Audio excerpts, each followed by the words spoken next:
are in your neighborhood and ready to help. Just visit leakfilter.com/deal to schedule your free gutter inspection and get up to 30% off. Thank goodness.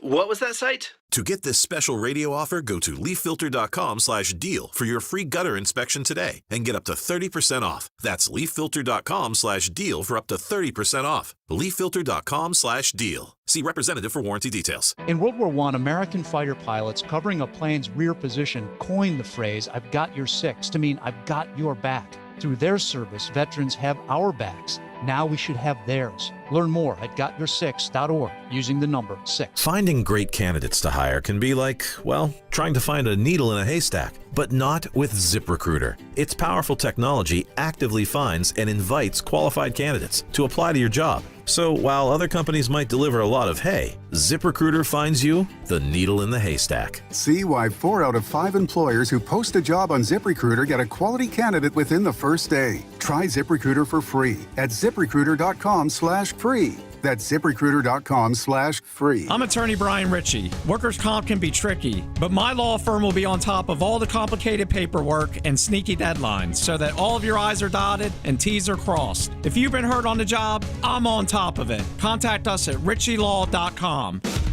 Broadcasting live from the Lenovo Studios. WCMC HD1 Holly Springs. 99.9 The Fan. The Triangle Sports Leader. I'm WRAL meteorologist Elizabeth Gardner. Looking pretty out there this afternoon. High temperatures in the upper 70s. This evening, we'll see a quick front coming through, bringing us clouds briefly and a quick shower. Overnight lows in the low 50s. Tomorrow's slightly cooler. We'll see a high of 73, but we're back to sunny skies. Weather update brought to you by Newcomb and Company, where your comfort is their business. Visit newcombandcompany.com. 3 o'clock check of your money. Dow Jones up 285 points to 46,992. Knocked down by Blake. Now another chance. Marner waiting. And Anderson pokes it away from Mitch Marner. Now it's Jarvis sending this one across and they score! Sebastian Aho! Well, the Canes needed it. And Jarvis to Aho. Now this comes a free. Oh, Mr. Anderson! He entered the matrix and robbed Dorothea. We are in the old baby portion of the tour. The Drive with Tim Donnelly on 99.9 The Fan. The Drive with Tim Donnelly here on 99.9 The Fan. I'm Tim Donnelly, Dennis Cox producing the show. We are in the oh baby portion of the tour, to quote Trip Tracy, as only Trip Tracy could say. That was from last night's Canes game, late last night's Canes game. I believe the last of the 10 o'clock p.m. puck drops, at least for a little bit of time, so I will appreciate that. Yeah, I think it's a 9 o'clock puck drop on Thursday and then a 8 o'clock puck drop on Saturday. The next 10 p.m., I just looked it up, isn't until Seattle, March 2nd. So we have some time. Rest up, folks. Yeah, start getting your energy together now. With that being said, though, we don't have to wait for the Big 3 at 3.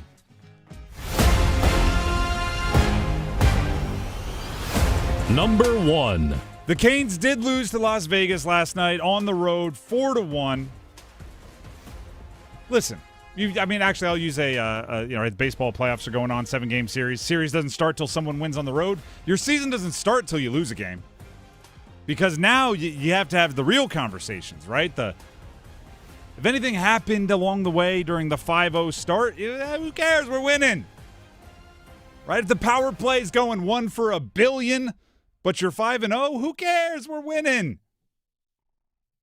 Then you have a night like last night where you don't win and you go 0 for 4 on the power play, and suddenly it's a little bit more of a real conversation, right?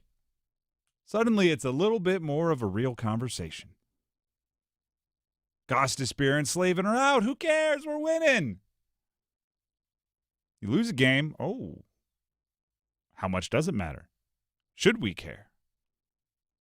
Listen, that game was we said yesterday, a loss would have been predictable in that game. And turns out it was, right? Because 3 games into a long road trip with, including last night, 3 more to go. So you're in that middle part of the tunnel where it seems equally distant to the light at the end of the tunnel as it is where you entered the tunnel. Vegas is good. Like, don't get it twisted. Team speed, right? Vegas is good. They had I think it was the 6th best odds to win the Cup when I checked before the game yesterday. Canes were tied for the best. So there was, according to betting odds, 2 of the 6 best teams in the NHL. The Canes had, or were and are dealing with some injuries, right, to some key players. There's some shakeups and every excuse, right? The funny part is yesterday I ran through all the reasons why that the Canes might start slow on the season, right? We the new top line is going to take time to build chemistry, and new defenders on the blue line, new defensemen on the blue line. Well, they take 15 to 20 games to get used to the Canes system, and all of these things that we talked about preseason that we almost ignored once the Canes started 5-0, because it's like, oh, actually, I guess they are able to overcome all of that. No, it's still impactful, and we said it yesterday before the game, and it's impactful today. It's impactful today. A 4-1 loss to the Knights is not going to end anybody's dreams, so I don't want to overreact, and we'll do our best not to. But there, it does put a little bit more credence to certain conversations. One such being the power play.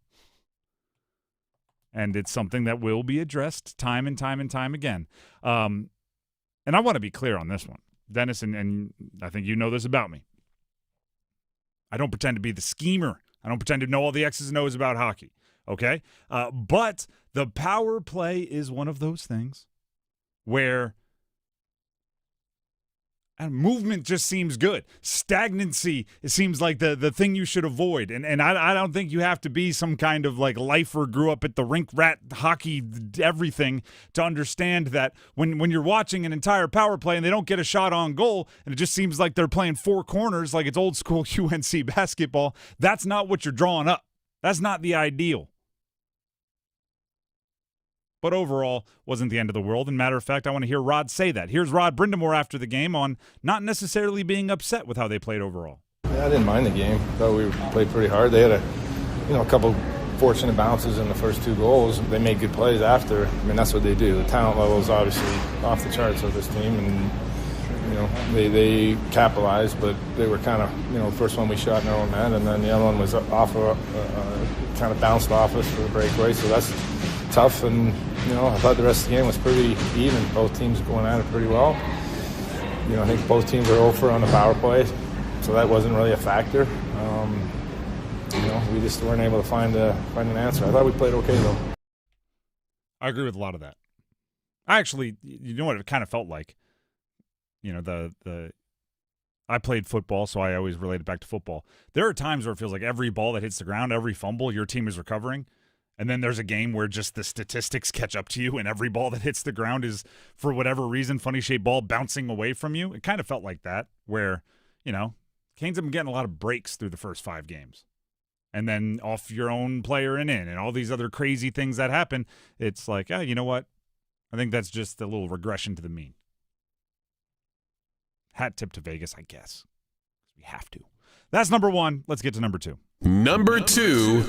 NBA basketball's kicking off. College basketball's kicking off. Everything's kicking off. I guess the Charlotte Hornets. I guess I should. See, I also have to get into basketball. Tipping off might have been the way to say that, right? Yeah, they're dropping the puck on the season. Yeah, exactly. Opening pitch. The Duke tonight will be playing at home in an exhibition game against UCF. Johnny Dawkins returning. You will hear me talk about this because I think it's like a judo move by Duke. They've as has been one of my pet theories, one of my things that I've been campaigning for.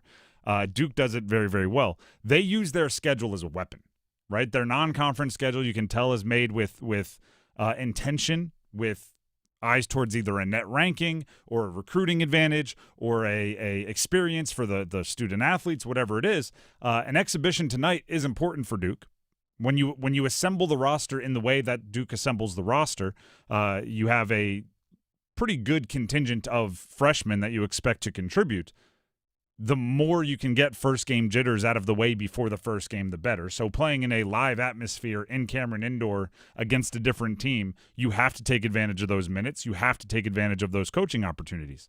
The other thing I'll say is bringing in Johnny Dawkins as the head coach of the opposing team, it's kind of genius.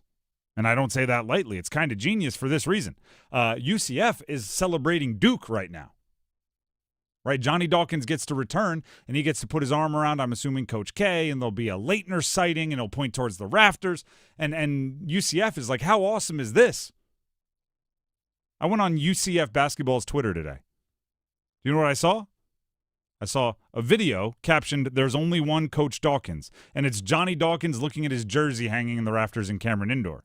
Then, prior to that, they tweeted out a video. This is all UCF. A video asking UCF players if they could guard Johnny Dawkins during his Duke time. Then they tweeted out October Hoops in Cameron as if it's a big deal. Then they tweeted out The Legend Returns, and it's a big picture of Johnny Dawkins pointing at his jersey in Cameron Indoor's rafters. Like, they're doing more recruiting for Duke than Duke is at this point. If you are a basketball player in Florida, your hometown team is UCF, you're learning a lot about Duke because of what UCF is posting. It's a good little judo move. They've done it in the past where they brought back Bobby Hurley and ASU for an exhibition game. It's good little using your own momentum against you. And I'm sure UCF sees some benefits in reminding everybody that Johnny Dawkins was really good too. The Drive with Tim Donnelly, 99.9 The Fan. That's number 2. Let's get to number 3. Number 3. The World Series matchup is set. After last night, a Game 7, one of the, what do they say, the most exciting 2 words in sports, Los Angeles at Toronto. Now, I'm aware why, but for those of you on YouTube, you may be a little surprised. By the way, YouTube live stream, 99.9 The Fan, check it out. Dennis puts up the ECU logo behind me when I say that the Dodgers and Blue Jays will be playing, opening their series Friday, 8 p.m. Dennis, why would you do such a thing? Well, they have a couple of key players, including Tragus Savage, one of their starting pitchers. The Toronto Blue Jays went to East Carolina. I was just going to say, now you have my curiosity piqued. I knew about you, Savage. You said a few or a couple. I think they're actually. Let me check on one. Okay, I was like, I kind of set that whole thing up as like, I'm aware, and then you said something. I went, oh no, I don't know. Savage, by the way, really good player, and relatively new to the bigs in general. I remember not long ago he was on our dean's list for striking out 9 in his Major League Baseball debut start, and now he's getting starts in the, league championship series, and assuming he'll be getting some starts in the in the big deal, right, in the whole World Series, which is pretty darn cool for a young guy who was dominant, by the way, at ECU not long ago. As if we're talking, and right, I always talk about baseball in this way because I think it is the sport that is perfect for it. I think every sport has their little lanes that they dominate in. I think baseball is best for like the mano a mano imaginary dream coming true situation. Savage is going to be on the mound as a rookie. He's going to be pitching against Shohei Ohtani in the World Series. That is backyard announcing to yourself when you have to, play alone, right? When no other kids are in the neighborhood and your parents say you got to go outside and play, and you're tossing the ball up to yourself, but first you got to do the whole Bob Uecker thing, right? 3-2. You're pitching against the fence. You got the square that you drew on the fence in chalk, and you're pitching 3-2. At the plate, Shohei Ohtani. On the mound, Savage. Well, he gets to live out that dream pretty soon. Dennis, did you find it's Jeff Hoffman. He's he's been in the major leagues for about 10 years or so, but he's went to East Carolina as well. By the way, that's also a cool dynamic. Mm-hmm. 2 people from the same college that like were not there in the same era, but are on the same professional team. It's a lot of like, do they still do? Are they still going? 11 years apart in age. Is this bar still popping? Oh no, that's where parents go. Hey, what was your Sup Dogs order? Yeah, exactly. That kind of stuff is cool. Either way, shout out to ECU. Shout out to the 2 teams that made the World Series. Appreciate greatness. If we get another classic Shohei game where he's pitching and hitting home runs and doing everything, This could go down as one of the all-time postseason runs, and Vladdy Guerrero Jr. could also go down as one of the great postseason runs if Toronto was able to pull off the upset. He had a heck of a speech. And you know who else deserves a shout-out? If you haven't seen it yet, after Game 6, they asked him if he's ready for Game 7, and the crowd went nuts. And the cameraman deserves a shout-out.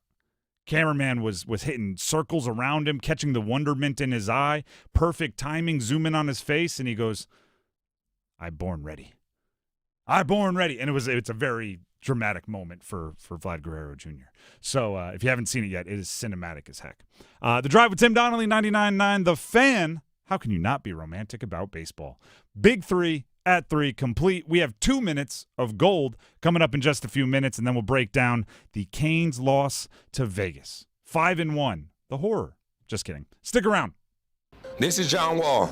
The Salvation Army does so much for people right here in Wake County. Join me and 999 The Fan and showing them some love and support. Just for me, the Salvation Army is always dope. It gives opportunity for anybody, any situation to get support. I really got into it because my mom, before she passed, she was always doing so much she could to help the Salvation Army, cooking for them, doing anything to get back to them. So we always want to honor her and keep that going with my John Wall Family Foundation. The need in Wake County is real, and the Salvation Army is meeting it with real solutions. If you want to help, visit wakearmy.org. Every season can be punishing for your roof. Mother Nature is a fierce opponent that doesn't take a break, which is why you need RoofWorks on your building maintenance team. Hi, this is Holly from RoofWorks. We specialize in keeping your commercial roof in great condition no matter what the issue may be. We offer roof inspections, roof repairs, and if needed, a full roof replacement. We help determine if there's a problem with your roof and advise you on the most cost-effective way to handle it. Contact us today at roofworks.com. That's WERKS.com. Confidence is knowing you're ready to handle whatever comes your way. That's what it feels like to take on your workday with Cintas. They make sure your AEDs are up to date, your fire extinguishers are tested and inspected, your floor mats are cleaned and delivered, and your workwear looks good, feels good, and is freshly laundered with a Cintas Apparel Plus program. So are you ready to take on today? Visit Cintas.com. And get ready for the workday. See if you're a winner every night. Watch live lottery drawings on WRAL-TV's 11 o'clock news. That's right, Carolina Pick 3, Carolina Pick 4, and Carolina Cash 5 numbers every night on WRAL-TV's 11 o'clock news. See if you're a winner before you go off to bed. Get your lottery numbers live every night. North Carolina Education Lottery. Only on WRAL-TV's 11 o'clock news. Now here's a turnover. Hurdle trying to work his way in. He does. Hanging on. Low. Lunging for it is Anderson. For a minute there, I thought Anderson had lost his stick, but makes the big save there on Hurdle. The Drive with Tim Donnelly, 99.9 The Fan. I don't want to be making light of a loss for the Carolina Hurricanes. I just think the sometimes overreaction to a loss after being 5-0 to start the season. Undefeated for 5 games. You lose a game on the road at a team like Vegas in the middle of a long road trip. I just refuse to go full Chicken Little. So and run around saying the sky is falling. So I'm not going to be doom and gloom today. But there are certain things we have to talk about, and to set the table for those conversations, Adam Gold, our very own Adam Gold, gave his thoughts on the 4-1 victory for the Knights over the Carolina Hurricanes in something we call 2 minutes of gold.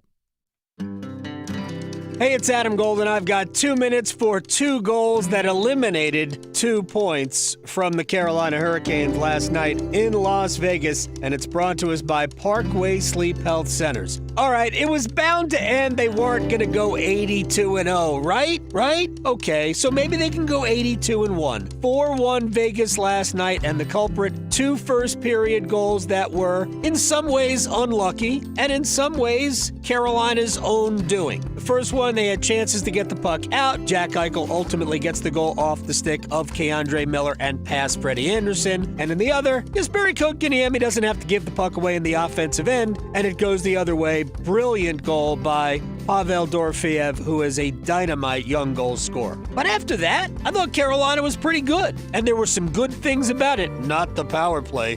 That was junk. But how about the top line? Getting on the scoreboard at 5-on-5. Now it's Jarvis sending this one across, and they score! Sebastian Aho! The Canes needed it, and Jarvis to Aho, and Carolina is on the board. It's a 2-1 game in Vegas. And then Frederick Anderson, a dynamite performance just to give his team a chance, especially in the second and third period. Here's Eichel short-handed on Anderson. Anderson with the save, follow-up has to make the save. Eichel still putting the pressure on, and the Canes finally will bat this one clear. Now here's a turnover. Hurdle trying to work his way in. He does. Hanging on, lunging for it is Anderson. For a minute there, I thought Anderson had lost his stick, but makes the big save there on Hurdle. Anderson keeps Carolina close. He's done it all night. Now this comes a free. Oh, Mr. Anderson! He entered the matrix and robbed Dorofeev. We are in the old baby portion of the tour. So while the winning streak is over, there's still some good to take out of the loss in Vegas, except the power play. Leave that in Vegas. I thought what happens in Vegas stays in Vegas. Leave it there. Bring something else to Colorado. Parkway Sleep Health Centers. Sound sleep, sound health. Sound the alarm for a better power play, please. Can we get that? The Drive with Tim Donnelly, 99.9 The Fan. Thank you to Adam Gold for 2 minutes of gold there, reacting to the Canes' loss to Vegas last night, 4-1. If there is silver linings in the win, I would say there are 3. Very obvious statistical silver linings. Now, obviously, Freddie playing well is a good. Like there are other silver linings, but just 3 kind of like super cut and dry statistical silver linings. One. Sebastian Aho kept his point streak alive. He has now had at least a point in every game this season. 2, Seth Jarvis kept his point streak alive. He has now had a point in every game this season. And 3, Nikolai Ehlers started his point streak. Let's go. Ehlers got a point. Just need to see one go through the hoop, right? Now he's got one that can break the seal, that can take the lid off, whatever your metaphor is. Nikolai Ehlers is officially in the stat column as having a point. It was a secondary assist, and I'm not going to make a huge deal out of it on the broadcast. They made some convincing arguments on how the run he made and everything he did to set it up. I'm not going to dive all the way into that and give him all the credit for a goal that obviously has Jarvis and Aho's impact all over it. But what I will say is I didn't care how that first point came. I don't care if it involved all the wacky, yakety-saxy music playing ridiculousness. Whatever it took to get Nikolai Ehlers a point, I'm good with. Take a little bit of that pressure off of him, and now he can go play hockey. Because without the production, there has been quite a few signs of pretty good hockey from Nikolai Ehlers, right? There's 1 or 2 passes a game where I think, like, geez, that is an assist-worthy pass that just didn't get finished. Keandre Miller last night, right? Ehlers with the leak out, and Miller has the opportunity, doesn't finish. Doesn't change the fact that it was an assist-worthy pass from Ehlers, and I think there's been a good amount of those. And eventually, right, kind of similar to all the breaks going the Canes' way through 5 games, and then last night felt like they didn't. Eventually, the statistical regression to the mean will happen. Rod Brindamore was asked about that top line, right? Thoughts on Aho's line during the game. This is what Rod had to say. Yeah, they were pretty good. I mean, I thought they obviously got the one, had a few other looks. You know, that like I said, that's they have to be on the score sheet, and I'd like to see us get a little more. You know, that them on the power plays got it. They're not really not connecting yet the way they need to be real effective. But overall, like I said, the game was there for us. Isn't it funny how no matter what we talk about, it comes back to the power play after a loss? After wins, occasionally we talk about the power play and think, it needs to get better. After a loss, every answer somehow works. It's, you come in the side door, you walk around the block, and you always end up talking about the power play. This is, I want to be clear, it's not 2020 hindsight. When they signed Nikolai Ehlers, you can go back and listen to our very first show after they signed Nikolai Ehlers.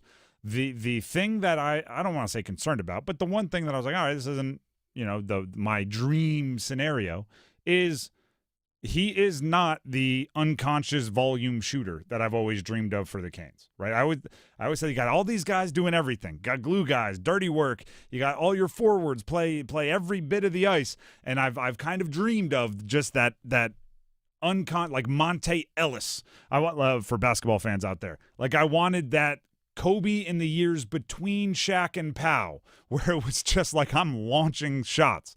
I've wanted that guy, and Ehlers isn't, right? And sometimes I think Jarvis, Aho, and whoever's that third guy, which obviously is Ehlers now, they do get caught with the I may have a shot here, but I can make a better pass to set up a better shot, to set up a better pass, to set up a better shot, to set up a, oh man, they got it. Eventually, I think they'll learn each other to where it sets up the perfect shot, and there's a guy waiting for the perfect shot, and they'll go ahead and make it happen. But that takes more time than, say, dropping in the stereotypical I'm hunting my shot guy, because you need less chemistry for that guy to have success, because he's just sitting there yelling, puck, puck, puck, shot, top shelf. You thought for a while it was supposed to be Svetch. Yes. It just hasn't turned out, especially on the power play. Has not turned out. Hasn't turned out. Not the way we expected. I think at times, I at times I wonder if Seth Jarvis isn't growing into that, if he's not getting addicted to feeling the feeling of finding the back of the net. Yeah. And I would tell him, I would encourage him to. I'd be an enabler there. I'd be all about it. I'll tell Seth, you can never shoot too much. Absolutely not. I don't think anyone on that top line can shoot too much. No. I don't think anyone on that top line can shoot too much. And if heck, I don't think Svetch can shoot too much on whatever line he's on. Like I think the irony is the Canes are known for like stat padding their shots on goal, yet so often when you're watching, the vibe is I wish certain guys would take way more shots and be a little bit more greedy. And I think that bleeds into the power play a little bit. And I think that bleeds into the top line a little bit. And I think those are things that, we're being so nitpicky. Like I completely acknowledge that, I'm talking about a line right now where two guys have had at least 1 point in every game this year, and you're through 6 games, and I'm sitting here nitpicking that group's production. Like that's ridiculous on its face. But I'm doing it anyway, and I can't hold myself back. Well, that trio obviously playing on the power play as well, which I know is a big point of contention. Tim, maybe they're doing... Which is also weird. Go ahead. Maybe they're doing the reverse of last season. Because in the first half of last year, first 41 games, went ahead and rechecked the math. There were 23.4% on the power play the first 41 games last year. It's actually top 5 in the NHL. There's probably audio of us going, thank goodness they fixed the power play. Hey, power play was hot. Second half of the season, games 42 through 82, 13.5% in the second half of the year. But then in the playoffs, they were 12 of 52, which is 23%. That's I don't know how many were on the power play, but Svetch got hot scoring in the postseason. That could be the difference right there. Yeah, for sure. But anyway, so this team has had up and down a power play before. We saw it last year. Again, the first half of the season, they were cooking as good as any power play in the entire league. The second half of the season, dreadful. Can I? It's a long year, folks. Offer up an explanation. Go on. Martin Necas was cranking early, and then the postseason, Svetch got rolling, and in that group in the middle, they didn't have that scorer guy, right? They didn't have that hey, what's my job on this team? Yeah, help out everywhere, but my job to score. They didn't have that guy, and I again, we're being extremely nitpicky, extremely fine-tooth comb, but I want somebody to be more selfish. Somebody. The Drive with Tim Donnelly, 99.9 The Fan. We will get to more of the Canes reaction. We have the Dean's List coming up, but first, Tim Donnelly here for Miller Lending and, of course, Gordon Miller. Listen, everybody. You may hear somewhere else, our rates are lower than Miller's, right? Maybe they're doing that, right? They're trying to bait and switch you because it's like airlines, right? I had family in town this weekend, and they were flying back, and you're doing should we take this bag and split it up into 3? What's 3 carry-ons? What's going to be more cost-effective? Because that's how they get you, right? Our tickets are lower. Oh, but if you check a bag, that's going to double your price. And if you bring a carry-on, you can have one carry-on, but 2 carry-ons will triple your price. And, oh, you don't get a personal item and all these other things, right? Oh, you want a soda on the plane? Well, that's going to be $19. And, oh, you want to not have a layover? That's going to be another $200. By the end, even though they said our tickets are cheaper, you're paying way more than some other company, some other airline that may have done an all-inclusive rate. That's kind of what Miller Lending does. They do have a no closing cost loan.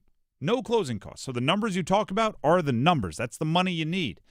Rather than, well, here's your down payment. Here's what your monthly payment's going to be. You show up at closing costs. All right, we need a third-party fee. All right, now we need closing costs. We need this. And it's by the end, you're paying way more.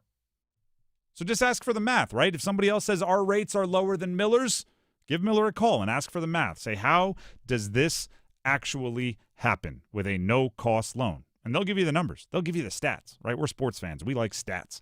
They'll give them to you. Give them a call if you want the stats, if you want the numbers. 919-447-3377. That's 919-447-3377. Or visit them online at millerlending.com. Once again, that is millerlending.com. Miller Lending is an equal housing lender, NMLS number 250-2146. We'll be back with the Dean's List here on The Drive. Don't go anywhere. Hello, I'm John Heister for John Heister Chevrolet in Fuquay Varina. And you know, people are asking us, how are you selling so many cars all of a sudden? Well, did you know that the Beltline has opened up the outer loop? We're only 28 minutes from Knightdale. We're only 19 minutes from Clayton and 15 minutes from Apex. We're now the most convenient Chevrolet dealership to reach in the Triangle. It's just one more reason to get off your keister and come to Heister. Now at John Heister Chevrolet, get up to $12,000 off a new 2025 Silverado 1500. Includes trade assistance. See dealer for details. Together, let's drive. Actual price will depend on product and subscription plan. Featured products are compounded drug products, which the FDA does not approve or verify for safety, effectiveness, or quality. Prescription products require an online consultation with a healthcare provider who will determine if appropriate. See website for details, restrictions, and important safety information. Want a boost in and out of the bedroom? Hims has you covered. Introducing a new 2-in-1 approach to level up your game. Tadalafil for better bedroom performance and zinc for testosterone support. Put it all together and you've got what you need to turn things all the way up. Getting started is simple. Just go to hims.com/joy to start your free online visit. Through Hims, you can access ED treatments including pills, chews, and more. 100% online.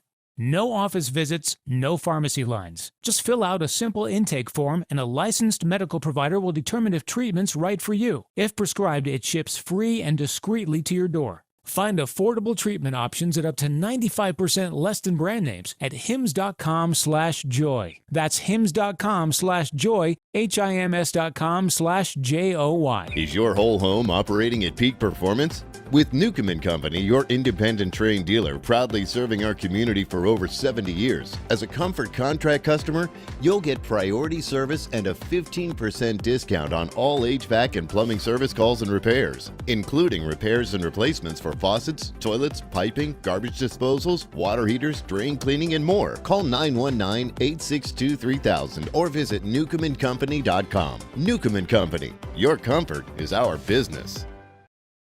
Snap back to Bailey, left hashes at the Irish 45. Bailey uncorks one, right sideline. It is caught. Touchdown, NC State. There's a 45-yarder down the far sideline.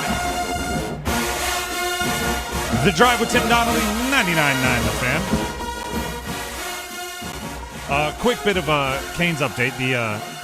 The team tweeted out a announcement that they will be without Shane Gostisbehere for the remainder of the State Fair road trip. Only 2 more games on that road trip. And they did send him home for rehab. We already knew that. Rod Brindamore had revealed that bit of information. So not a surprise, but I'll pass that along. And as Dennis and I were just talking about off air, his replacement, Charles Alexis Legault, that made his NHL debut last night. I say this as a compliment. Barely noticed he was out there. Other than like the cool moments of first things, and they were showing his parents in the stands and his first shot on goal. The Mike and Tripp mentioned it. Other than those types of things, most of the time he was out there, he was just having normal shifts, and he was heading to the bench after his shift was over, and that's about as good as you can do in that environment against that team in your NHL debut. Shout out to him. But he's going to get more opportunities, obviously, with Gostisbehere still out. With that being said, it's time for the Dean's List.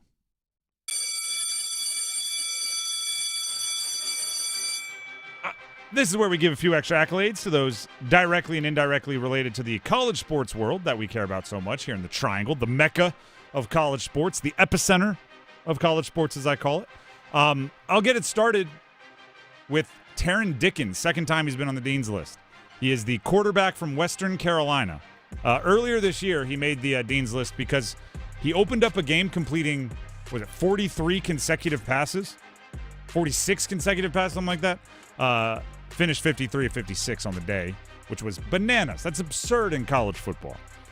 He makes it again for another huge game. He went 28 of 33 for 369 yards, 5 touchdowns. That's insane. Against 1 interception in a 45-38 win over the Citadel. So it's not like they were running up the score. They needed all of those yards and all of those touchdowns. He is statistically having a bonkers season, is Taron Dickens of Western Carolina. Dennis, do you have a Dean's List you'd like to throw out there? I have a couple. Oh, I have a couple here. So first, I'm going to throw ECU baseball. We talked about them in the Open World Series for the Toronto Blue Jays. My apologies. Got a couple of players, Savage as well as Jeff Hoffman, both pitchers. So shout outs to ECU baseball for making the Dean's List. I'm also going to throw in there the SEC. You're giving the SEC a Dean's List. I'm giving the SEC a Dean's List, and I'll explain why. The SEC has fined Texas A&M $50,000 and reprimanded Coach Mike Elko for the Aggies for faking an injury. Oh. This is a quote. This is from the SEC. Just prior to the player going down, a Texas A&M staff member can be seen in the video signaling, demonstrating to the player, pointing to the ground, telling that player to go down. So they were fined $50,000. Next violation, $100,000. Do you know what I hope doesn't happen? Because this is legal and does happen. There are players that in their mind, because by the way, I hate fake injuries. I think they should be reprimanded. I think all of that is good. But there are players that think like it is some kind of like untough to go down with an injury, and they're trying to like limp off the field, and the coaches are yelling, "Just go down, because they like, we want time to find your replacement, and you might not make it off in time, and all these other things. Like if you're legit hurt, sometimes you have to be told, just lay down. But obviously, if you do that now, you might get reprimanded. See, code word. If you're hurt, I'm gonna yell, "The eagle flies at midnight." That means just lay down. I don't know. I want to make sure that legit injuries can be treated as legit injuries. All right. Also, I have a couple more I want to add here real fast. Keep rolling. Jake LaRavia of the LA Lakers. So Wake Forest basketball and Davidson basketball. Shout out to the Wildcats. Steph Curry. They opened their seasons tonight. They play college basketball in the state of North Carolina. Davidson. Yep. Did Steph go to Davidson? I don't recall. That's the only thing you see there when you're in their athletic facilities on the campus. It's mentioned. But shout out to the Wildcats. He's what is he? The GM, the assistant GM, he's assistant general manager, something like that for Davidson. More Dean's List. Bill Belichick. Okay. The head coach, UNC football, right? Everybody's aware of that. I've heard. He is among the 12 coaches who have advanced to the next stage of the 2026 Pro Football Hall of Fame selection process, as narrowed down by the Hall's Coach Blue Ribbon Committee. Also advancing. You know what I've actually learned through this? The Hall is kind of brutal to coaches. These coaches are not already in the Hall of Fame. Tom Coughlin, Mike Shanahan, Marty Schottenheimer, Dan Reeves. Tom Coughlin and Mike Shanahan have multiple Super Bowls. Coached to 2 Super Bowl champions and not make it into the Hall of Fame shortly after retiring is crazy. Obviously, Bill Belichick will get in, and UNC should celebrate that. You want to know the real fun part? Patriots tweeted about it. Ah, see? Took the high road. Yeah, they did. Took the high road. As they should, by the way. He contributed to 6 Super Bowls for them. Last one. Last Dean's Lister, and this is going to take some explanation. Fran Fraschilla, okay? Sometimes the whatever you want to call it, the Dean's List is filled, excuse me, getting choked up about it, is filled with the players and the coaches. Sometimes it's just somebody with a really good idea. I had not heard this recently. I'm sure I've heard it at some point in time. I'm sure it's not the most original thought. But ESPN college basketball analyst Fran Fraschilla, in response to news that Louisville has received a commitment from a 21-year-old player who's played a couple years in the G League. Oh, okay. Which, that's professional basketball. So now Louisville gets a player, and somehow they're saying he's eligible for college, but he's only going to have 2 years of eligibility.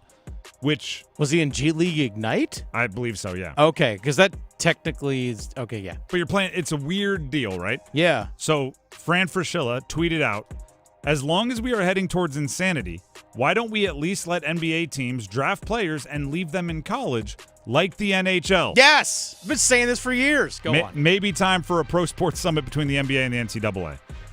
There are two things that I think basketball should adopt from other sports.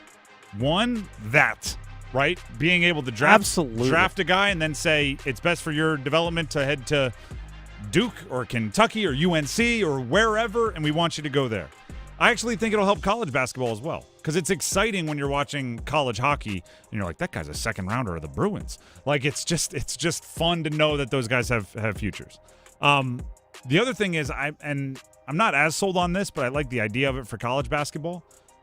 Baseball, how you can declare right out of high school, or you can commit and then you got to stay 3 years. I kind of like that vibe as well for basketball, where the one and done gets replaced almost by none or more than one. Could be like none or two plus.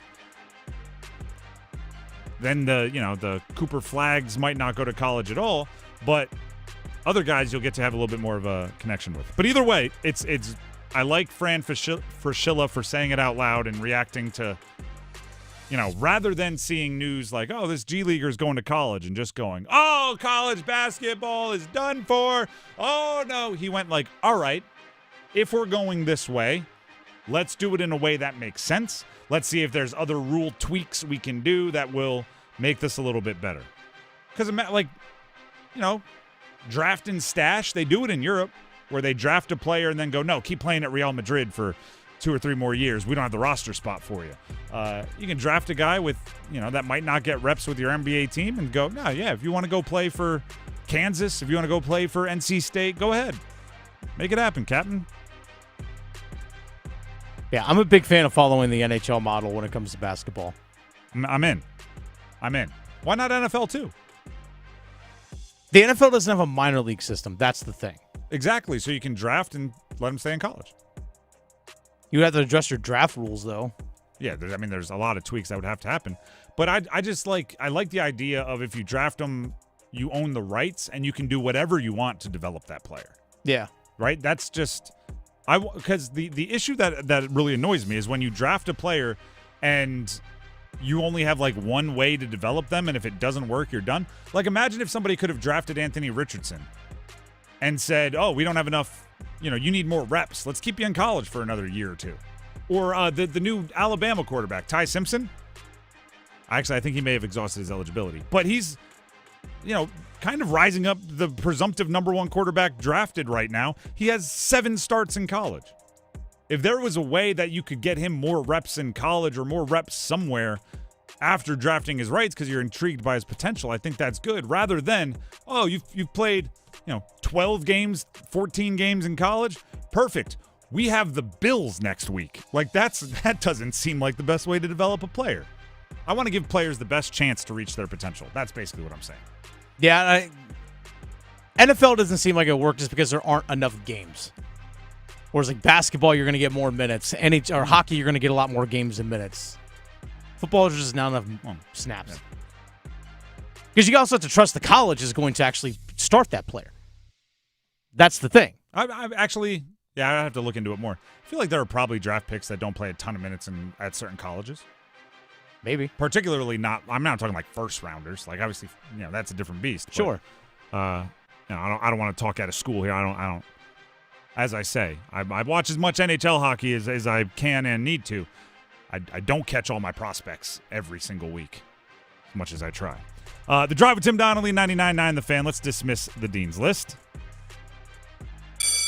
But let's keep it in the college sports world because we have the podium coming up next. Which of the 4 teams in the state of North Carolina that play in the ACC is the gold medalist? Who's the silver, bronze? Who's off the podium? Stick around to find out. It's bow time. Fumbling the food on game day? Rookie move. But you know Bo can make your tailgate a winner, breakfast, lunch, or dinner. Because the Carolina Legend has everything you're craving. We're talking crispy, juicy chicken loaded with real Southern flavor, fluffy, scratch-made buttermilk biscuits, and all the fixins to feed your whole crew faster than you can say touchdown. Be the MVP this season and let Bojangles do the cooking. Order your tailgate today. It's Bo time. Planning a tailgate? Then it's Bo time. Bojangles has everything you need for the perfect tailgate, no matter how many fans you're trying to feed. There's the original tailgate, the super tailgate, and for a really big crowd, the jumbo tailgate special.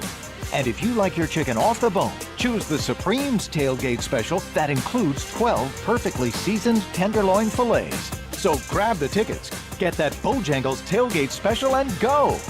It's Bo time. Here's Brandon with Parkway Sleep Centers. Tired of waiting for a sleep treatment? At other sleep centers, it can take 6 to 8 months just to get an appointment and cost you thousands more. Not Parkway Sleep Health Centers. We schedule you within weeks and we'll save you money too. We have over 20 years of experience serving the Triangle. Let our expert team help you sleep better sooner. End your sleep problems. Live your best life. Experience the Parkway Sleep difference. Visit parkwaysleep.com and start your journey to better sleep today. Parkway Sleep Health Centers. Sound sleep, sound health. It's Chevrolet truck season at Wilkinson Chevrolet GMC in Sanford, and the deals are rolling in heavy. Get up to $9,500 off a bold new 2025 Silverado 1500 ZR2, or choose 5.9% APR for 84 months. Includes a Wilkinson discount, customer and bonus cash, and trade assistance. See dealer for details. If you want rugged power and unbeatable value, Wilkinson's got your Silverado waiting. Hurry to Wilkinson Chevrolet GMC in Sanford. Chevrolet. Together, let's drive. What if you could pull up to $500,000 in cash out of your home and drop your mortgage rate down to 4.99% APR? Hey, it's Dennis Cox. Right now at Loan Pronto, they've got the lowest rates in 3 years. With Loan Pronto's Rapid Equity Loan, you can get your cash in as little as 3 days. Pay off all those high-interest credit cards and even skip your next 2 house payments. One client just got $300,000 approved in under 24 hours, paid off their debt, paid off 2 car loans, and saved $2,100 a month. One call, life changed. There's no wait, no hard credit pull up front. You probably won't need an appraisal. Just fast, easy cash from your home's equity. Rates are at a 3-year low. Act now. Call 919-381-1760 or visit loanpronto.com for your free instant home appraisal. See how much cash you can get today. Loan Pronto, A+ rated with the BBB and nearly 2,500 5-star Google reviews. Call 919-381-1760 and see how much cash you can get today. Loanpronto.com. Equal housing lender, NMLS 166171 on approved credit. Visit NMLSconsumeraccess.org.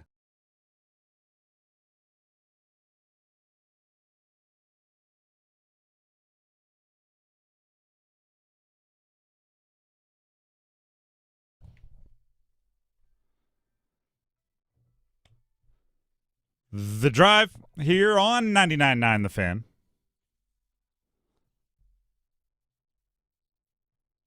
Grooving.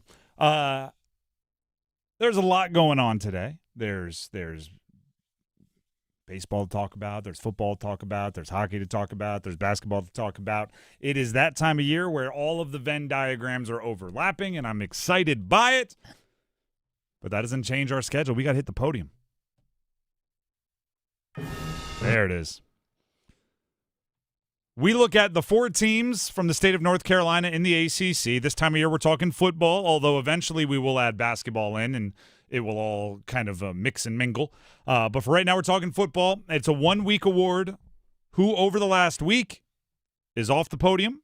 Who's bronze, silver, and gold? As always, we start off the podium and we work our way up.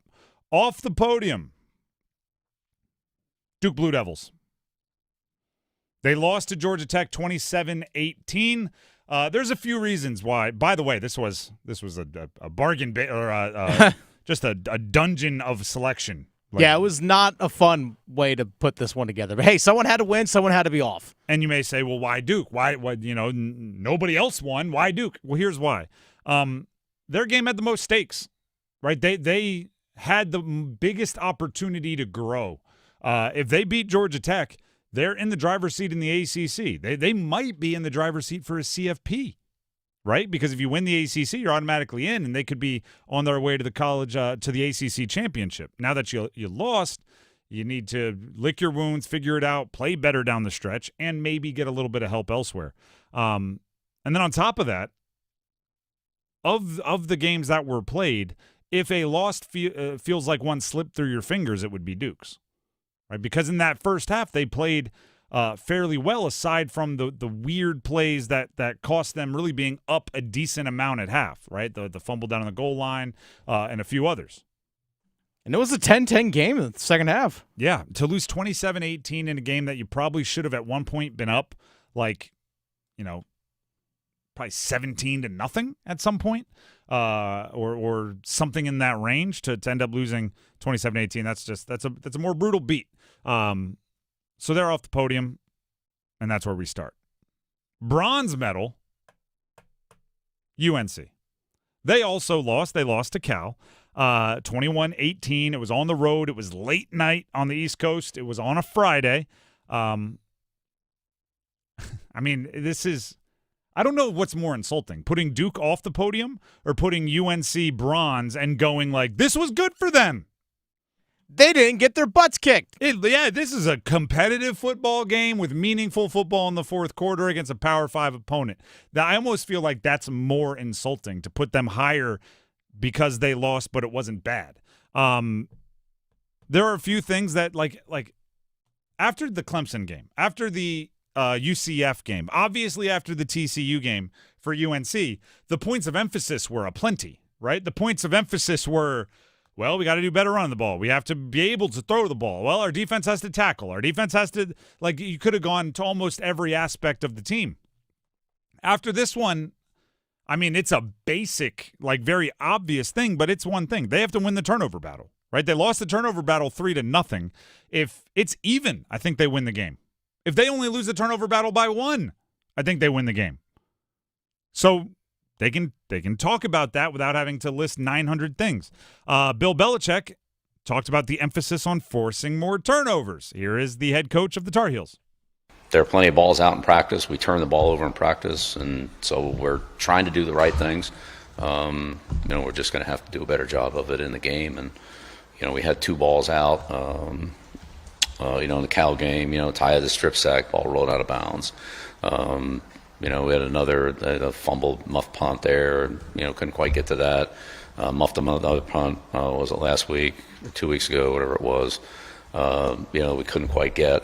So we're, you don't get them, doesn't matter. It's just a foul ball. But I'm with you. We're on it, and we're doing everything we can to try to get them, and we need to get them. And we need to get them.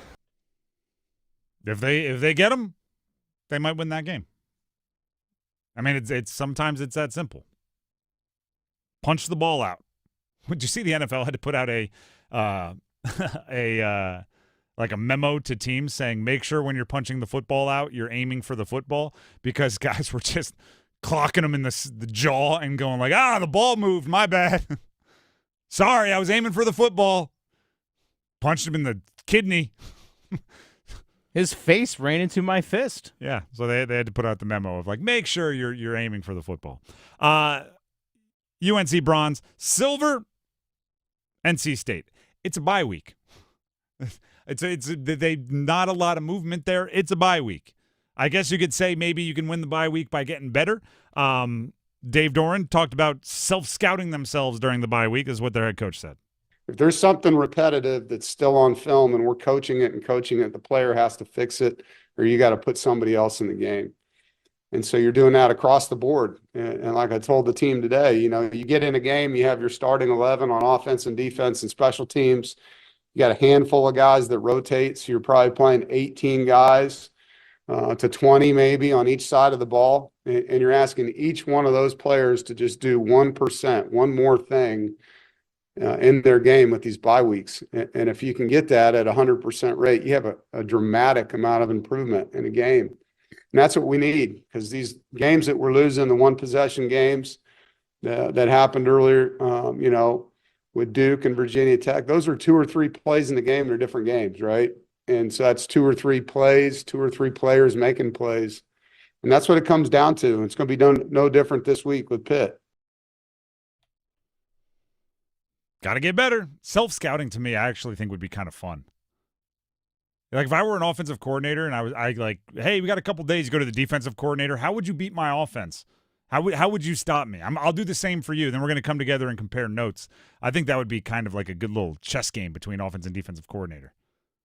On a bye week, show up with your notepad. They got their notepad. All right.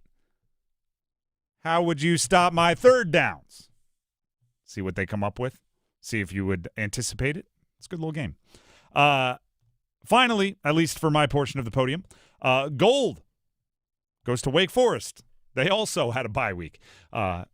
It's not great when gold and silver are just teams that stayed exactly the same, just had a bye week. But that's what we're dealing with here in the state of North Carolina at the moment.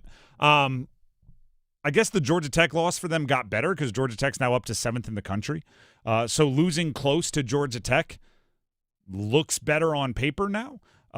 So that's kind of a weird way to win a bye week. That is, on technicality, a way you end up with the gold medal. Yeah, should have had a win if it weren't for the officials. Against a team that's ranked in the top 10. There you go. Ironically, they wouldn't be in the top 10 if That's they would true. have won. So it's kind of a sliding doors moment. How would it have gone? Maybe Wake would be ranked. Maybe, actually. There's a lot of that going on. There's a lot of maybe they would be ranked. If Duke beat Georgia Tech, they'd be ranked for sure. But they lost. So there you go. That is the podium, my portion of. Off the podium, Duke, bronze UNC, silver NC State, gold Wake Forest. Now we turn to the Gold Star presentation, which is how we finish the podium every week. It is a Gold Star for one of the Group of 5 or lower division teams in the state of North Carolina that earned a little extra praise, earned a particular accolade that we call the Gold Star. Dennis with the announcement. All right, so we've had East Carolina make be the Gold Star multiple times here in the state of North Carolina. And we can easily say, hey, a Thursday night football win, national television against Tulsa, earning a Gold Star. But the biggest win in the state of North Carolina, outside of the Group of 5, well, actually, no one in the Power Conference schools actually won a game. Yeah, that's true. This could be actually. This is the biggest win in the state of North Carolina. Yeah. Trust me, we looked at Gardner-Webb. They lost. We looked at Davidson. They lost. This was not a good weekend for college football in the state of North Carolina. We looked at Western Carolina, not so much. App State loses. Elon lost. I even looked down at Methodist University in Fayetteville, D3 school. They lost as well. Winston-Salem State University improves to 4-4 on the year. They get a big win over Livingstone, 42-10. Winston-Salem State University. Livingstone? Livingstone. Take that, Livingstone. D2 school, Winston-Salem State University. Blue Bears. Take that. Blue Big Bears. CIAA victory for Winston-Salem State University. 42-10. That's a proper blowout. You know what the crazy part about that is? What? Actually, they had 2 guys rush for over 100 yards in that game. Winston-Salem State did. Hey, I mean, they have 312 yards rushing them, 41 carries. Stay dedicated. I'm sorry, 302. My apologies. Stay dedicated to the run. Take notes, Canales. Well, when you're up 42 or 35-10, it's easy to stay dedicated to the run. Stay committed. Take notes, Canales. Would their quarterback have 5 attempts? 15. Yeah, all right. I was close. 11 of 15 for 202. Yeah, that tracks if you got all those carries for the running backs. Credit to them. Winston-Salem State gets the Gold Star.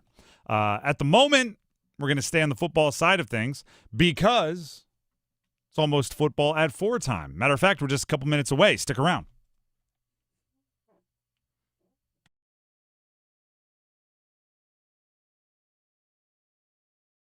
Dennis Cox from 99.9 The Fan, for my friends over at Raleigh Weight Loss Center. I've been with the program at Raleigh Weight Loss Center for 2.5 months, and I've lost 40 pounds. But here's the thing.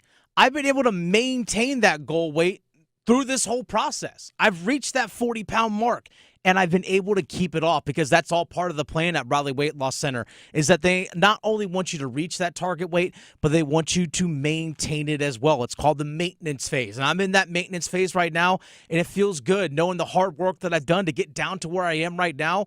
It's sticking. It's working. It's keeping me at a weight that I want to be at, and that's the reason why Raleigh Weight Loss Center really has worked so far for me. That's why you got to give them a call, 919-897-7506, or visit RaleighWeightLossCenter.com and set up a free 15-minute phone call with them. A free 15-minute phone call. That way they can answer any of the questions that you have. RaleighWeightLossCenter.com or 919-897-7506. 919-897-7506. Results may vary. One last exhale. Fitting, isn't it? The final shot at the Championship 4 comes down to a track that's been here from day one. Martinsville. Close quarters, tight corners, and a fan experience that brings you so close to the action, all of the mayhem will be right at your fingertips. NASCAR Playoffs Weekend at Martinsville Speedway, October 23rd through the 26th. Get your tickets now at martinsvillespeedway.com. Ticketmaster, the official ticketing partner of NASCAR. This party's getting crazy! Are those mini horses? And there's a build-your-own fireworks bar? Ah! Heads up! Whoa, and they've got the new ultimate blowout scratch-offs! Okay, now it's a party! With $250, $500, and $5,000 prizes, the ultimate blowout scratch-offs from the North Carolina Education Lottery are exploding with wins. Must be 18 to play. Approximate overall odds of winning are 1 in 8.26. Problem gambling helpline 877-718-5543. This hour of the Triangle Sports Leader is powered by Ritchie Law Firm, Injury Lawyers. Ritchie Law is on top of it. Go to ritchielaw.com. That's ritchielaw.com. Broadcasting live from the Lenovo Studios. WCMC HD1 Holly Springs. 99.9 The Fan. The Triangle Sports Leader. I'm WRAL meteorologist Elizabeth Gardner. Lots of sunshine out there this afternoon. Increasing wind. We're going to see winds gusting 20 miles per hour this afternoon, but warm with a high of 78. This evening, we'll see some clouds and a quick shower rolling through. We'll see an overnight low of 52. Not likely to be enough rain to even measure in the rain gauges. And by tomorrow, we're back to sunshine. It'll be a little cooler, but comfortable with highs in the low 70s.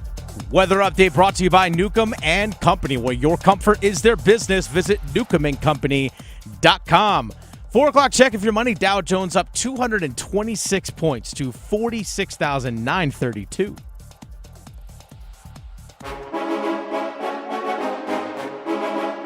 Let's move the chains. Time for football at 4. The Drive with Tim Donnelly, 99.9 The Fan. It is time for football at 4. We do have a bit of roster news for the Carolina Panthers. Just to start off the conversation, Mike White to the practice squad. If you remember Mike White, I guarantee you it's because he had a couple bananas games for the Jets a couple years ago. Quarterback, by the way. True. He threw for 400 yards in a game. I think it was a nationally televised game. Can't remember if it was Monday or Sunday night, something like that. May have been a Thursday. But he threw for 400 yards in a game, had a couple other 300-yard games the next year. 7 starts in his career, I think 15 appearances. He's bounced around a little bit, but once you prove, like you've done it, that you can throw for 400 yards in an NFL game, you'll at least bounce around as a backup for a few years. Like you're going to get some shots. He's been on the Bills. He's been on the Dolphins. He's obviously been on the Jets.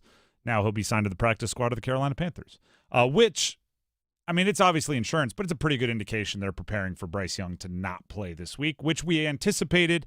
But, with every action, it becomes more obvious that it's an Andy Dalton game.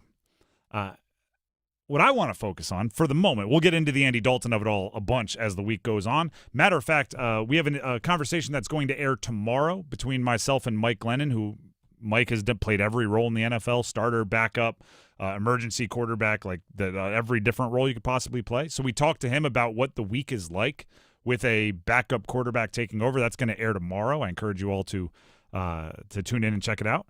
But right now I want to talk about why Jalen Coker finished his first game back off injury with no catches. Jalen Coker When they traded Adam Thielen this preseason, everybody had the same reaction.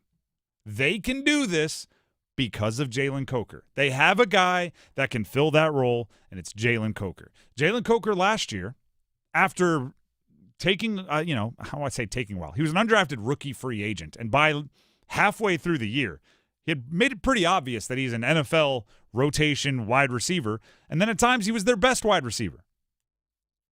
So going into this year, we heard a ton about his dedication to transforming his body and working harder, and he stayed in Charlotte when everybody else was going home to work out, and it felt like he was poised. I don't want to say he was poised for like a 1,200-yard season, but it felt like he was poised to be a part of the offense the entire season. Between preseason and regular season, he suffered an injury, had to start on the IR, took 1 week of practice to kind of ramp up, then he was activated this past week. Didn't finish with a catch. Okay, 0 for. Made my job easy because when I have these conversations, what I like to be able to say is I go back and watch every target from every angle, or I go back and watch every route run. Didn't take me that long. Jalen Coker played 26 snaps. He ran 16 routes, and he had the 2 targets that I referenced. I will describe the 2 targets for you. There was one on a deep corner, kind of a smash route, for those of you that are aware of concepts, where you had an outside receiver, not really running a hitch, kind of an in, and then he ran a corner route, right? The flag route, the 7 route, whatever you call it. Probably a bad read by Bryce Young, and then an underthrown ball. Didn't really have a chance, right? The corner sagged off. Probably should have banged it to the thrown the pass to the outside guy on the little slow in route. Either way, it was incomplete. Like the wide receiver gets neither a plus or a minus. He gets an NA on decision, NA on execution, because there was nothing he could do. The next target was a play action kind of strange route. It was kind of like a overstop. Like he ran a deep curl over the ball. Strange route, but hey, you design it how you design it. The pass was severely underthrown, probably intentionally underthrown because he had a guy in coverage. Play action deep curl that was, I call it dirtied, right? Thrown in the ground, close enough that the refs couldn't say you were intentionally throwing it to no one, but it was low and to the right. Difficult catch. I mean, nearly impossible. I'm not putting that one on the wide receiver either. And that's it. Those are the targets for Jalen Coker. Those are the 2. Now, I said this last week, so I like the idea of, saying things and then they hold me accountable. I said last week that I am okay. I am accepting of 1 week ramp up, right? If he's out there and they just want him to get some game reps, they want him to block. Like I said, he played 26 snaps, only ran 16 routes, which means 10 times he was out there on a football field doing something other than running a route, aka blocking. If that is the case, they just wanted to get him out there on an NFL field. He was back to return a kick, although I didn't think he didn't get the chance to. Yeah, he was out there for a punt. It hit to the sideline and bounced away. If they just want to get him in the mix, I'm okay with a 1 week ramp up because he didn't get any of those reps for the first however many weeks. This week, get him involved. It's worth it. Okay, he's good enough. He is valuable enough to the offense. Get him involved. Okay? And I'm not saying, like, hopefully he wins, right? Because to me, the 2 routes that he ran, like, I'm not saying there were 0% chance of a catch, right? If Bryce put the corner route on the money over the top, he could have made a really nice catch on the sideline. But you're depending on really 2 really good plays in order for that to be a catch. Scheme him up a couple. This week, scheme him up a couple. Right? Make him the number 1 option. Give him a likely to be open route, whether it's a screen, whether it's a shallow cross, whether it's just a kind of a X receiver route like a hitch or something with a soft corner. Get him the ball in his hands 2 or 3 times that you're pretty confident he's going to end the play with the ball in his hands. And then beyond that, it can be, well, if he's open, Bryce can, the defense can lead him towards the open man, and if that's Jalen Coker, it's there, right? 2 or 3 schemed up targets shouldn't impact Tedero McMillan's usage, right? Because I don't want to take anything away from him. Shouldn't impact the running game's usage because if Rico Dowdle is cranking, I don't want to give anybody a reason to not give him the ball. Like, it shouldn't impact the offense in a negative way in any direction. But if it gets Jalen Coker into the mix, into a rhythm, it is valuable to the offense to do so. 2 targets, probably not enough. 16 routes, probably not enough, depending on, his health and availability. I want him out there in 2 wide receiver sets. And that's even being said with this. Don't be complicated by Xavier Legette having a big game. Xavier Legette, first of all, we said it yesterday. Kudos to Legette. Maybe his best game as a pro.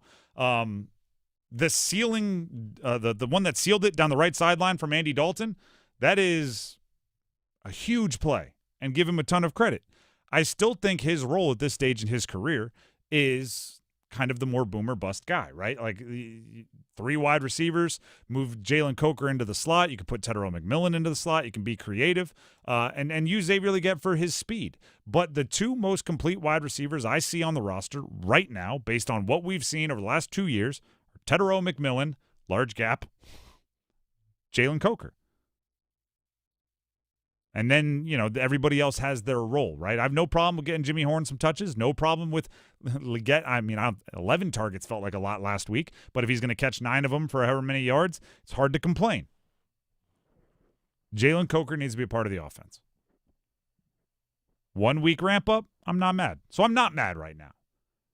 But in the same way that last week I said, if it's a 1 week ramp up, I'm okay. Now I'm saying I won't be okay next week if I'm pre-setting my expectations. I will not be okay if he has two targets, neither of which a real opportunity for him to make any impact. I think he's really good on those intermediate routes, and he has such sure hands. Mm-hmm. I think that's, and he's big. Yeah, he's not a small guy. He and when I say, like, sometimes I feel like I need to. When I say he's big, that means he plays big, right? I've seen tall guys play small. I've seen small guys, like Amon-Ra St. Brown. He's not a big dude. When I watch him, I'm like, oh, he's a big dude. And what that means is you can have a guy on your back and he attacks the ball in a way that he catches it and he tucks it aggressively so he doesn't leave the ball hanging out there for somebody to poke away. Jalen Coker has some of that, right? The deep ball catches that he has made, he's not a 4-4 guy, right? He very rarely has 3 steps on somebody unless it's a blown coverage. But if you put it up there and you give him a chance, he comes down with the catch a lot. So that's what I mean by, I don't know how tall he is exactly. He's somewhere over 6 feet. He's about 6'2". Yeah, 6'2". I've stood next to him, interviewing him one-on-one. I'd say he's a solid 6'1", 6'2". So while that is tall, that's not like gargantuan. No, he's not 6'4" McMillan, but he plays big. Yeah. So give him an opportunity to make a couple plays, right? Give him an opportunity to make a couple plays, and I would actually say guarantee him like 2 catches. If he ends the game with 2, like almost like basically long handoffs, and 2 more targets of some other variety, anything more than that, I think it's okay. Anything like a screen, a shallow cross, and then 2 targets just within the flow of the offense. Acknowledging that, Andy Dalton might only throw it 24 times, and I want to take care of some other guys, that's enough for me. I will set my expectations there. Anything less, you'll hear me on Monday. I hope they were just ramping him up. Because, if there's one thing this regime is kind of, I don't want to say overly cautious, but they take their time. It's bringing guys back off injury. They very much are like one baby step at a time. When I think myself, sometimes I get a little impatient. I'm like, if he's active, send him out there all the time. Deep balls, give him a shot. They're like, well, it's his first game back after 5 games off, and, we're going to see how he reacts to NFL game football. Stop that with your logic and your conservative thinking. I want go. But I'm okay with last week. I won't be okay with the same thing this week. The Drive with Tim Donnelly, 99.9 The Fan, and the other thing is, Andy Dalton might have a little bit of chemistry with Coker, right? Being a backup, Coker's dabbled with that kind of backup group. Maybe there's something going on there. If it gives him a little bit of a safety blanket, I think that's worth it too. The Drive with Tim Donnelly, 99.9 The Fan. For the first time this week, we're going to get to our ladder challenge and copper drop. And we're going to talk about everybody's favorite Kane subject today, the power play. Stick around. Evan, Kenty, and Michelle are unsportsmanlike. Man, it started off rough for Dan Campbell. He was able to right the ship. One day, we started out 0-10-1. Everybody was going back to the introductory press conference, talking about how awkward it was, being a kneecap biter and all of that stuff. Now everybody loves that stuff. Just give it time to fully bake when it comes to Aaron Glenn. He can't go winless, but I think Aaron Glenn finds a way to keep his job going into 2026. Mornings from 6 to 9 on 99.9 The Fan, the Triangle Sports Leader. When you bundle renters and auto with Progressive, you can save while protecting your most valuable possessions, like your really expensive limited edition sneakers and your new suit for your cousin's wedding. Except you never actually bought the suit because you can't stop buying sneakers. So you show up to the wedding looking like you're going grocery shopping. But hey, at least your sneakers will look good in the pictures, until you're cropped out of every last one of them. So go ahead and get Progressive, so you can save while protecting the things that matter to you. Progressive Casualty Insurance Company and affiliates and other insurers. Not available in all states or situations. We know exactly what you're not thinking about right now. Wiper blades. But now that you are, take a moment to think about how Rain-X is the #1 brand of wiper blades in America. Why? Because Rain-X thinks about wiper blades all the time. We obsess, so you don't have to. Simply install our blades and then think about literally anything else. So choose Rain-X, America's #1 wiper blades, and then go back to not thinking about wiper blades. Rain-X. Outsmart the elements. As a mom, comforting my family is what I do best. Vicks Vapor Stick provides soothing, non-medicated Vicks Vapors in an easy-to-apply stick, and it dries fast, so there's no mess. I use it to comfort myself and my family. Thanks, Mom. Vicks Vapo Stick, soothing comfort for the whole family. And try Vicks Vapo Shower Max for steamy Vicks Vapors when you need more comfort for yourself. Use as directed. It's the final shot at the Championship 4. NASCAR Playoffs Weekend at Martinsville Speedway, October 23rd through the 26th. Get your tickets now at martinsvillespeedway.com. Ticketmaster, the official ticketing partner of NASCAR.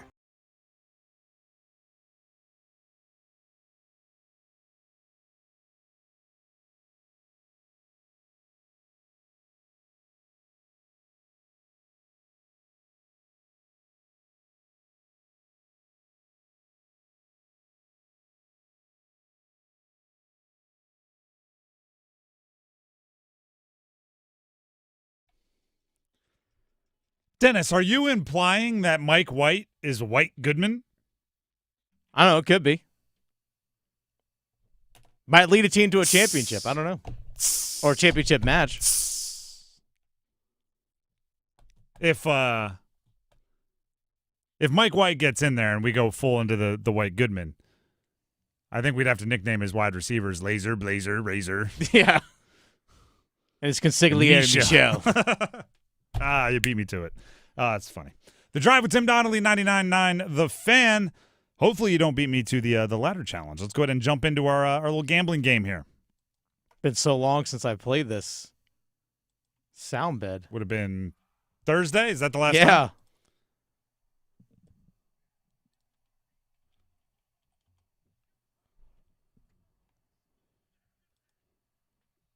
Well, then, since we haven't played this since last Thursday, I will give us a little refresher on what my bet was. This is how long ago it was. I was going into Thursday night football with the Bengals, and I took Jamar Chase 40 or more receiving yards against Pittsburgh. Yeah, you nailed that one. He had 160-something. Mm-hmm. So, that hit. That brought me up to $15.69. Still trying to bounce back from my loss a couple weeks ago. Either way, what happened with you? I had DK Metcalf of the Steelers to catch 3 or more passes. I think he finished with 4. So that took my $10 up to $11.88. Beautiful. So we both win. I am in the lead, and I get to pick today one of my favorite bets in all of gambling. What's that? Steph Curry 3 or more threes. I love betting Steph Curry over in threes in nationally televised games. It is One of my favorite, because it's truly a bet that is never dead. He could go into the fourth quarter with no threes, and every time he touches it, you're still like, this might be it. And then 10 seconds later, right, it feels like he could have 6 of them. Steph Curry, when he catches fire from 3, there's nothing like it in sports. 3 or more threes versus the Lakers tonight as the NBA opens up. It's minus 545, so it's right there in the kind of higher payout window of our minus 500 to minus 1,000 parameters. Turn my 1569 into 1856. I need Steph to open the season drilling it from distance. What if I were to tell you you had the same bet? That I had Steph Curry at 3 or more three-pointers at minus 521 odds. Is where I found it. And that's exactly what I was going to choose. I'm fine. I'll give change? you your odds. I'll give you your odds. Okay. You can keep it. All right. Well, I have Steph Curry. It's when we lock it in. Minus 521, 3 or more threes. So 1188 turns into 1416. So we're either both winning or we're both losing. Yeah. So maybe I'm rooting for Steph not to make threes. Yeah, you absolutely are. Yeah. And I don't really care if you make up whatever the couple of cents are. So yeah, you're definitely rooting for Steph to graciously bow out with dunks and twos. One time I'm not actually rooting to win. Yeah. That's funny. I don't think we've ever encountered this before. We made the same bet. I don't think we have either. It's literally I talk about it all the time. It's my favorite bet in sports because it is just electric. There's nothing like watching Steph Curry hit 2 threes in a row, and you just know he might make 15. Like, you just know this might be one of those games where Steph is in the zone, and all of a sudden he's pulling up from the logo, and you're texting your friends, turn on the TV, Steph's going nuts. Like, it's one of my favorite bets. When you think of the way I try to, right, gamble responsibly, as bets as some kind of entertainment coupon, like, you're not obviously you want to win, but it's money that you can afford to lose. And even if I lose, I want to gain more entertainment from it. I want to, it's like buying a movie ticket and they're more expensive. So Curry 3 or more threes, I get a lot of entertainment out of, and that's why I like the bet so much. And then Dennis copied me and picked the same thing. I don't know if that's actually how it happened, but that's how I'm going to sell it. It's just what I chose. What I chose before the show. I'm like, cheated off my paper. Yeah, Steph making 3 threes, that's a lock. Let's get that in the first quarter. And also, like, it's the Lakers. It's nationally televised. LeBron's not playing. Like, it's just a moment for Steph to have a moment, which I think he senses. So there you go. That is the ladder challenge. We'll catch you back up tomorrow to see if we both win or we both lose and are back at $10. At the moment, it is time for a little copper drop. You want true enlightenment? Well, I'm dropping. All right, what are we copping and or dropping here today, Dennis? All right, let's go right to Sunday's game for the Carolina Panthers. Again, we're talking about Andy Dalton most likely starting for the Carolina Panthers this coming Sunday against the Buffalo Bills. Cop or drop, Andy Dalton throws for multiple touchdown passes. Cop or drop? Dropping. Okay. Not really anything to do with Andy. I think Andy can have a good day. The Bills have been gashed on the ground by running backs. Oh, yeah. And league worst yards per attempt allowed. And Rico Dowdle has been running the ball quite well. And I think I hope when Dave Canales and the staff watch the film of their win over the weekend against the Jets, they'll see that there was a different pop from Rico Dowdle compared to Chuba Hubbard. And I think they will maybe early on in the game still give Chuba his chances because he could just be still getting healthy. And if he looks, electric, you let that rock with the timeshare. But I do think they'll earlier in the game go, all right, Chuba, sorry, you just don't have it today. Rico does. And I think the Panthers have a good chance of getting it going on the ground again. And if they do that, they might not need a lot of touchdown passes from Andy Dalton. You settle for 200 yards passing, 1 touchdown, and a clean game from Andy, and you hope that's good enough. Let's actually go to the ground game that you just mentioned. Cop or drop, Rico Dowdle gets more carries than Chuba Hubbard. I'm copping. Okay. I'm copying, and I would have given you 7. He did this past week. He did get more, even though Chuba technically got the start, but he did have more carries than Chuba. It was 17-14, right? Correct. And I believe Chuba had 3 targets to Rico's 1. Yeah, so 2 I think catches. It was 18-16 in terms of total touches. So it's close. I If it is close this week, Chuba better have reeled off like a 15-yard run on one of his first like 5 touches. Because if he doesn't do that, spin it over to Rico, let him roll. I would have given you, if you would have said Rico has 7 more carries than Chuba Hubbard, I would have copped that, because I think it's that important when somebody is. Running backs are streaky, right? They are. If you get it going, you're seeing the field, your instincts are working. You gotta ride that hot hand, and sometimes it takes 10 carries to get there. And Rico might need 10 carries. I hope they get it to him early, because then it can become a game changer for him. All right, 2 weeks from today is the NFL trade deadline. Copper drop, the Panthers make a trade. Copper drop. It could be trading a player to get a pick or something along those lines back. It's really hard to say without knowing how the next, because we'll get 2 more games before the deadline, right? Yes. It's really hard to say without knowing how those go. I'm going to drop it. The NFL is not a traditionally trade-heavy league. If the Panthers get blown out in each of the next 2 games, and they have, that's within the range of possibilities. I wouldn't say it's likely the way they're playing, but it's possible, right? They have the Bills and they have the Packers. If they get lit up, I think you could see maybe a expiring contract or 2 player get an opportunity somewhere else, bring back a pick. But if it's anything normal, I don't see them making a trade to go all in. I don't see them making a trade to sell. If they beat the Bills and the Packers, then you're getting into like, whoa, territory. And then maybe they do buy, right? I think that opens up a whole other can of worms, particularly if Bryce doesn't play in both and they beat the Bills and the Packers. Then there's all kinds of questions, depending on how Andy plays. But unless it is 2 blowouts in either direction, like 2 blowout losses or 2 wins, I don't see them making a move, because it's almost why, right? Like you're developing well, you're moving in the right direction. Don't throw off the momentum, keep it rolling. All right, next one here. Let's actually go to college football. We've seen a lot of coaches get fired over the last several weeks here in college football. 11 openings we're going to have so far. In the state of North Carolina, the 4 ACC schools, State, Carolina, Duke, Wake, Copper drop. All 4 coaches return next season. So Dave Doran at State, Manny Diaz at Duke, Bill Belichick at UNC, Dickert at Wake Forest. Copper drop, all 4 of those guys are back next year. Well, Dickert is back. That one, locking in. Okay. The others, for a bunch of different reasons, are up in the air, right? Manny Diaz, if things go really well down the stretch, may be a courted coach for other jobs. The other 2, depending on how their seasons finish, could be on the chopping block in a different way. I've heard people suggest that maybe Dave Doran could transition to a different role, or might be retire if things don't work out the rest of the way. Although we have seen him time and time again, kind of at this point in the season, have the fans calling for certain parts of his job, and then he wins like 4 of the next 5 and talks trash about UNC at the end of the season, and he's back, with more recruiting support.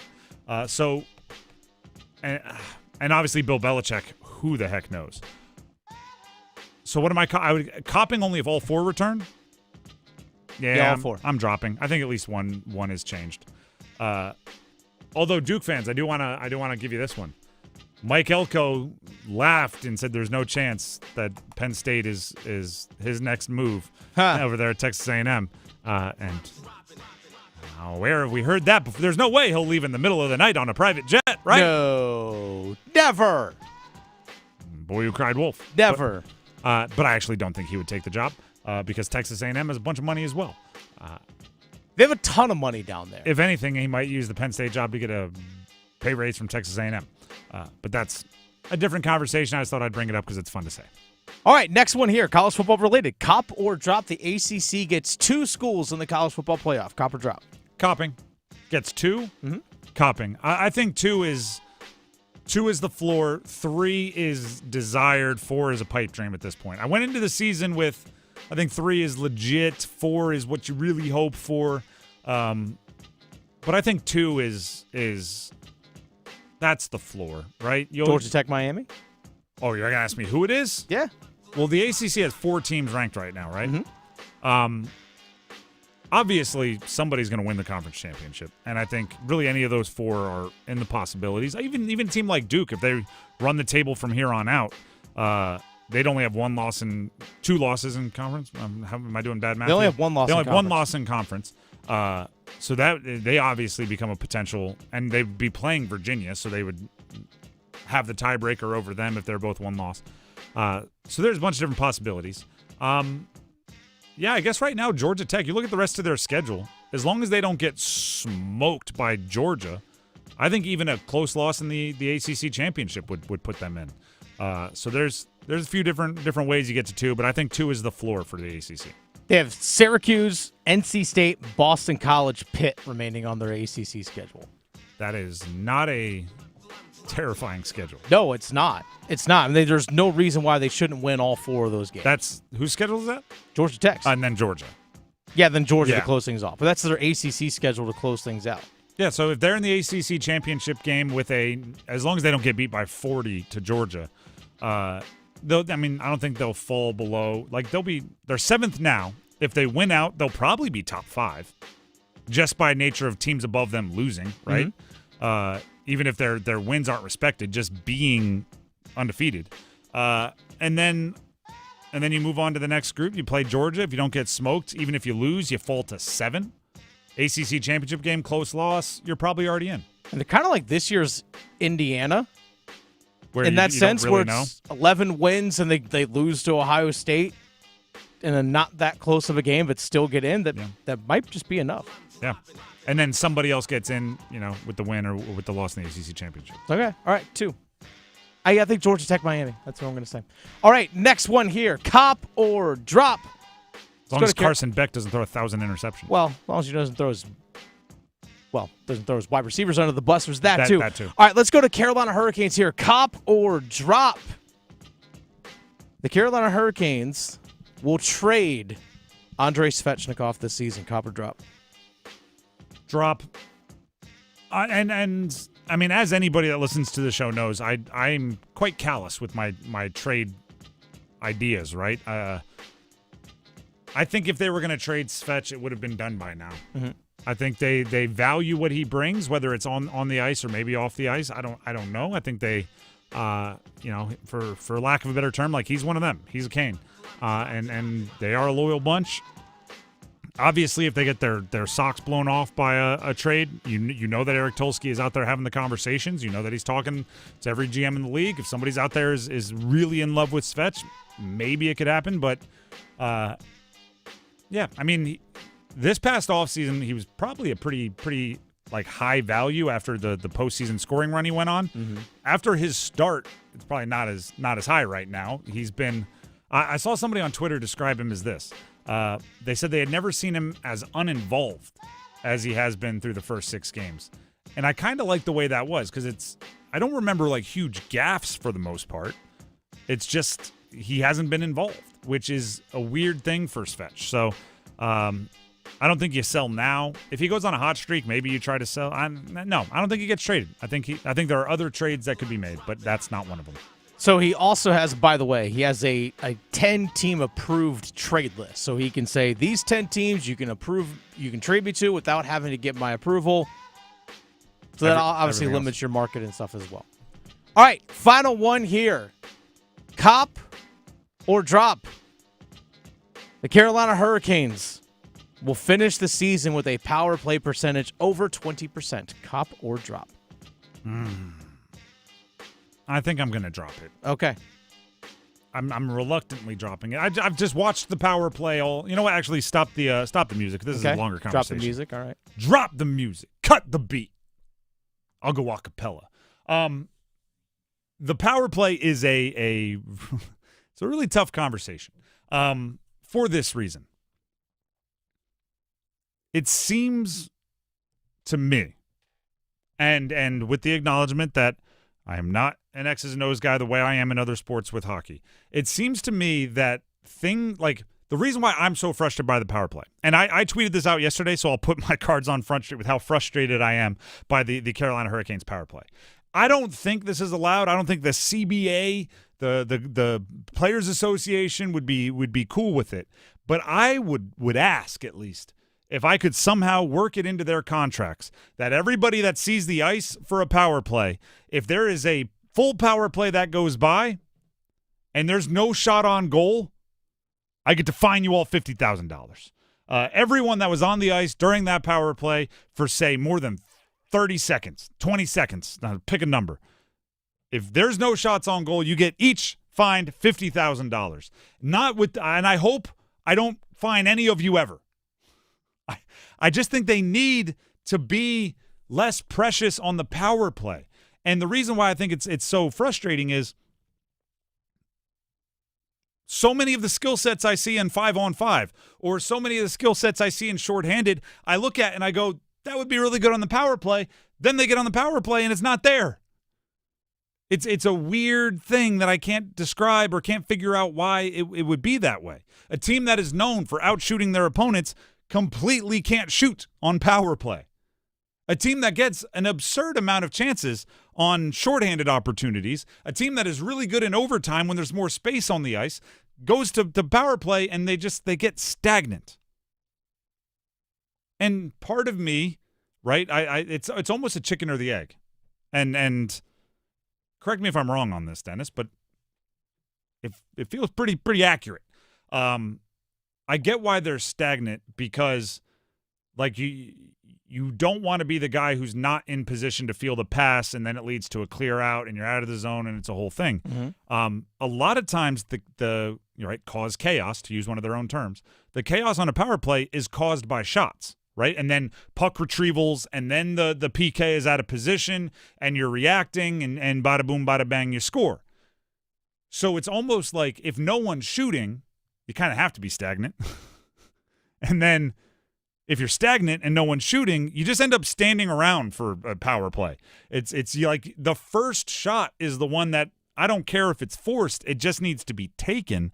And then from there, puck retrievals and movement and chemistry can show. But until they get that first shot, it feels like it never gets started. You didn't give yourself a chance.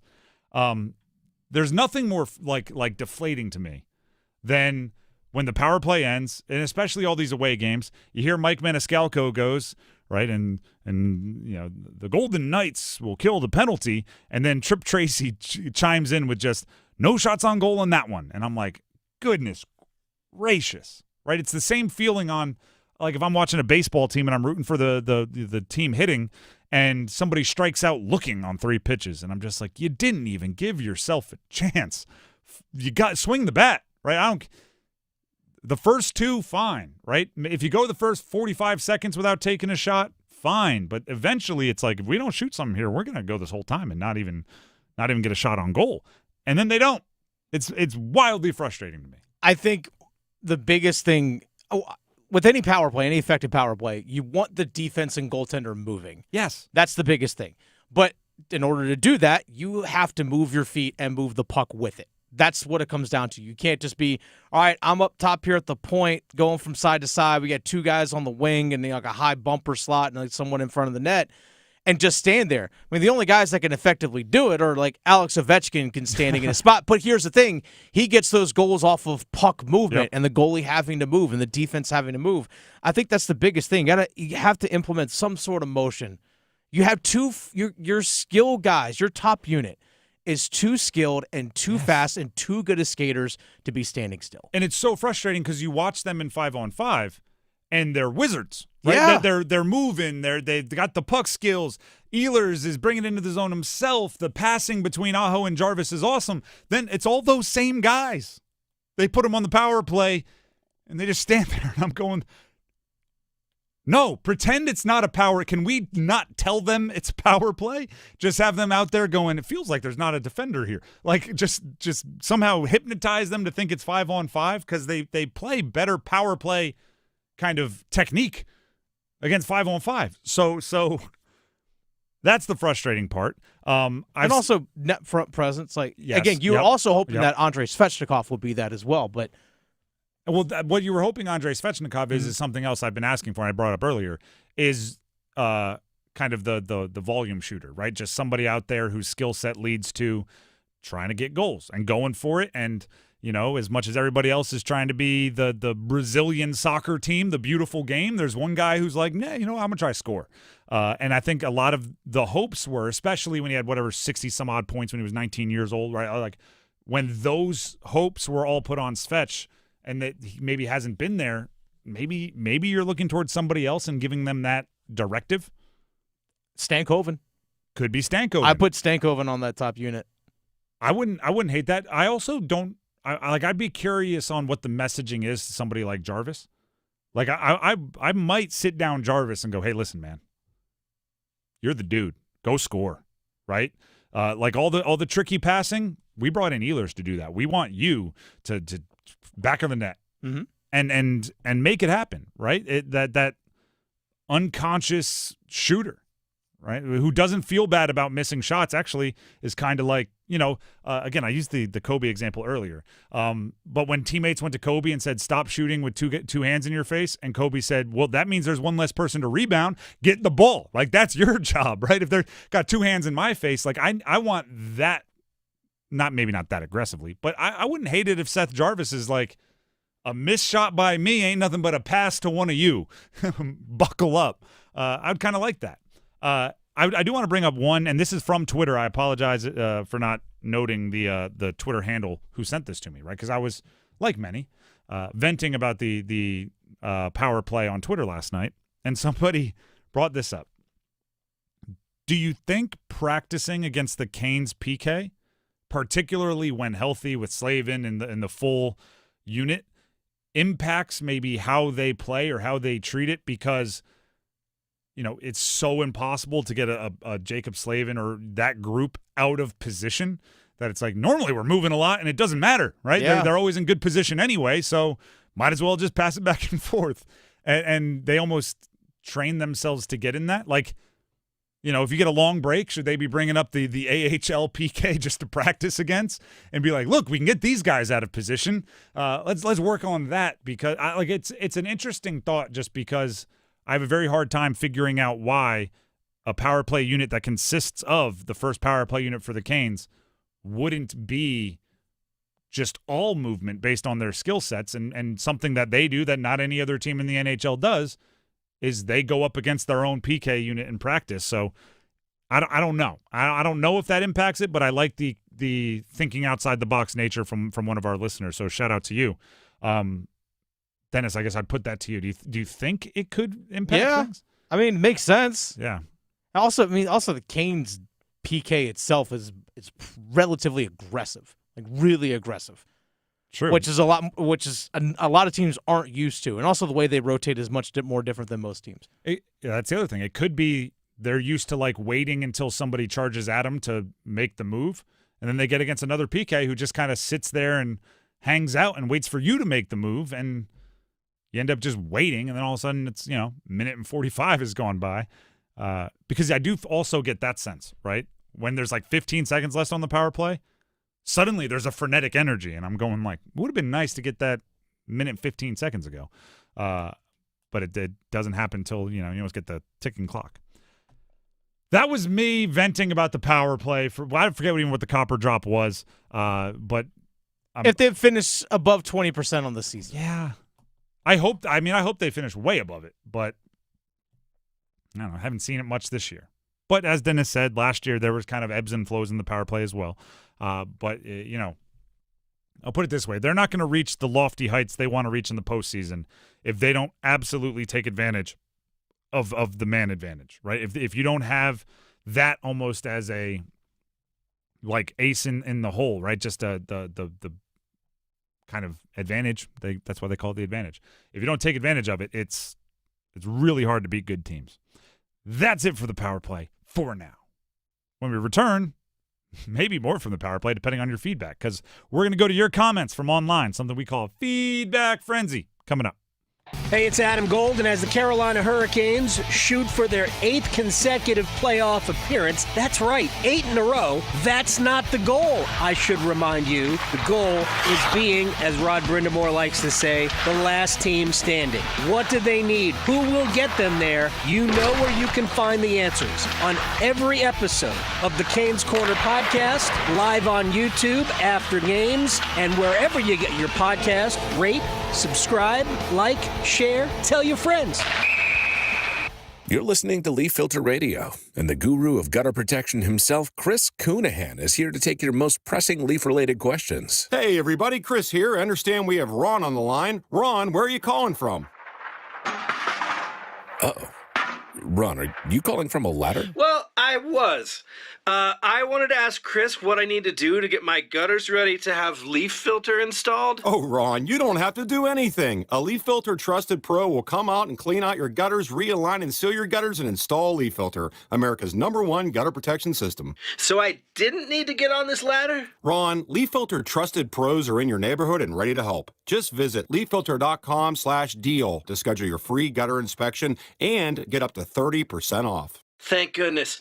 What was that site? To get this special radio offer, go to leaffilter.com/deal for your free gutter inspection today and get up to 30% off. That's leaffilter.com/deal for up to 30% off. leaffilter.com/deal. See representative for warranty details. Welcome home. Your home's not just where you live, it's where life happens. At Baker Home Exteriors, we're proud to continue Baker Roofing's century-long legacy of excellence, bringing that same craftsmanship to your doorstep. Whether it's roofing, siding, gutters, or more, we transform houses into the homes you've always dreamed of. Visit BakerHomeExteriors.com and let's build something beautiful together. That's BakerHomeExteriors.com. Here's Megan with Parkway Sleep Centers. Are sleepless nights affecting your life? Parkway Sleep Health Centers can help. We've treated sleep disorders in the Triangle and beyond for over 20 years. We offer sleep studies, office visits, CPAP machines, supplies, and more. And our streamlined process allows us to see you sooner and usually saves hundreds of dollars. End sleep problems. Live your best life. Experience the Parkway Sleep difference. Visit parkwaysleep.com and start your journey to better sleep today. Parkway Sleep Health Centers. Sound sleep, sound health.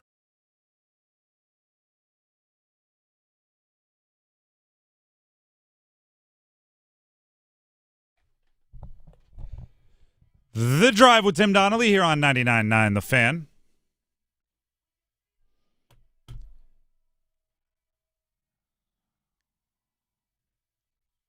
Listen, there's a lot of you out there that have joined our, what I call our online community, and I appreciate it greatly. There is still room for more. So if you haven't done so already, head to YouTube, 99.9 The Fan. Subscribe. Watch videos. Seek out the videos that are about the teams you care about. We have podcasts. We have clips from this show, clips from the Adam Gold Show, archives. We have a whole bunch of really cool stuff on our YouTube channel, 99.9 The Fan. And as many of you know, there's also a comment section on those YouTubes. So interact, right? We do read, and I'm about to prove to you that we do read a bunch of those comments. But also there are debates, there are back and forths between other listeners, and you can get involved there. You can hash out your opinions. It's a really fun deal. We are over 20,000 subscribers now, and we are zooming towards whatever our next milestone is. 25 sounds like a good next goal for me, 25,000. But we would love to have you aboard 99.9 The Fan on YouTube. And with that, we now enter into a feedback frenzy. Dennis, take it away.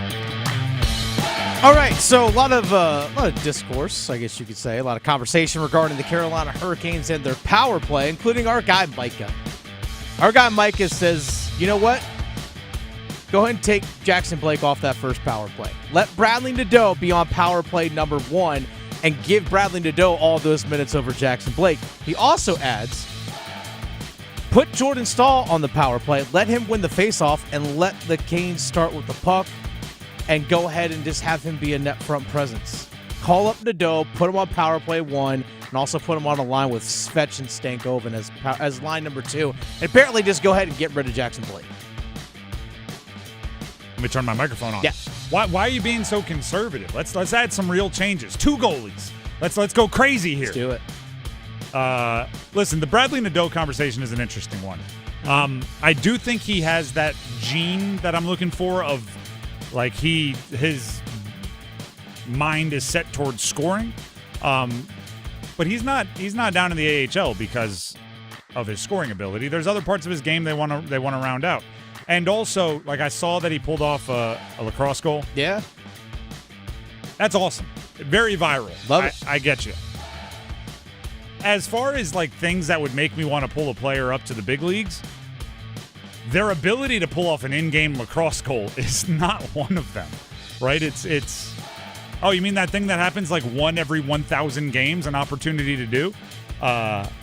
It's tough. And then the other part of winning the faceoffs, sure. Like I don't think you're putting Stahl on there, really. But if I don't know. Has Aho not been winning faceoffs in the power play? I haven't been. I have tracking to go back that. and look and see. I haven't been tracking that, so I don't want to speak out of turn about it.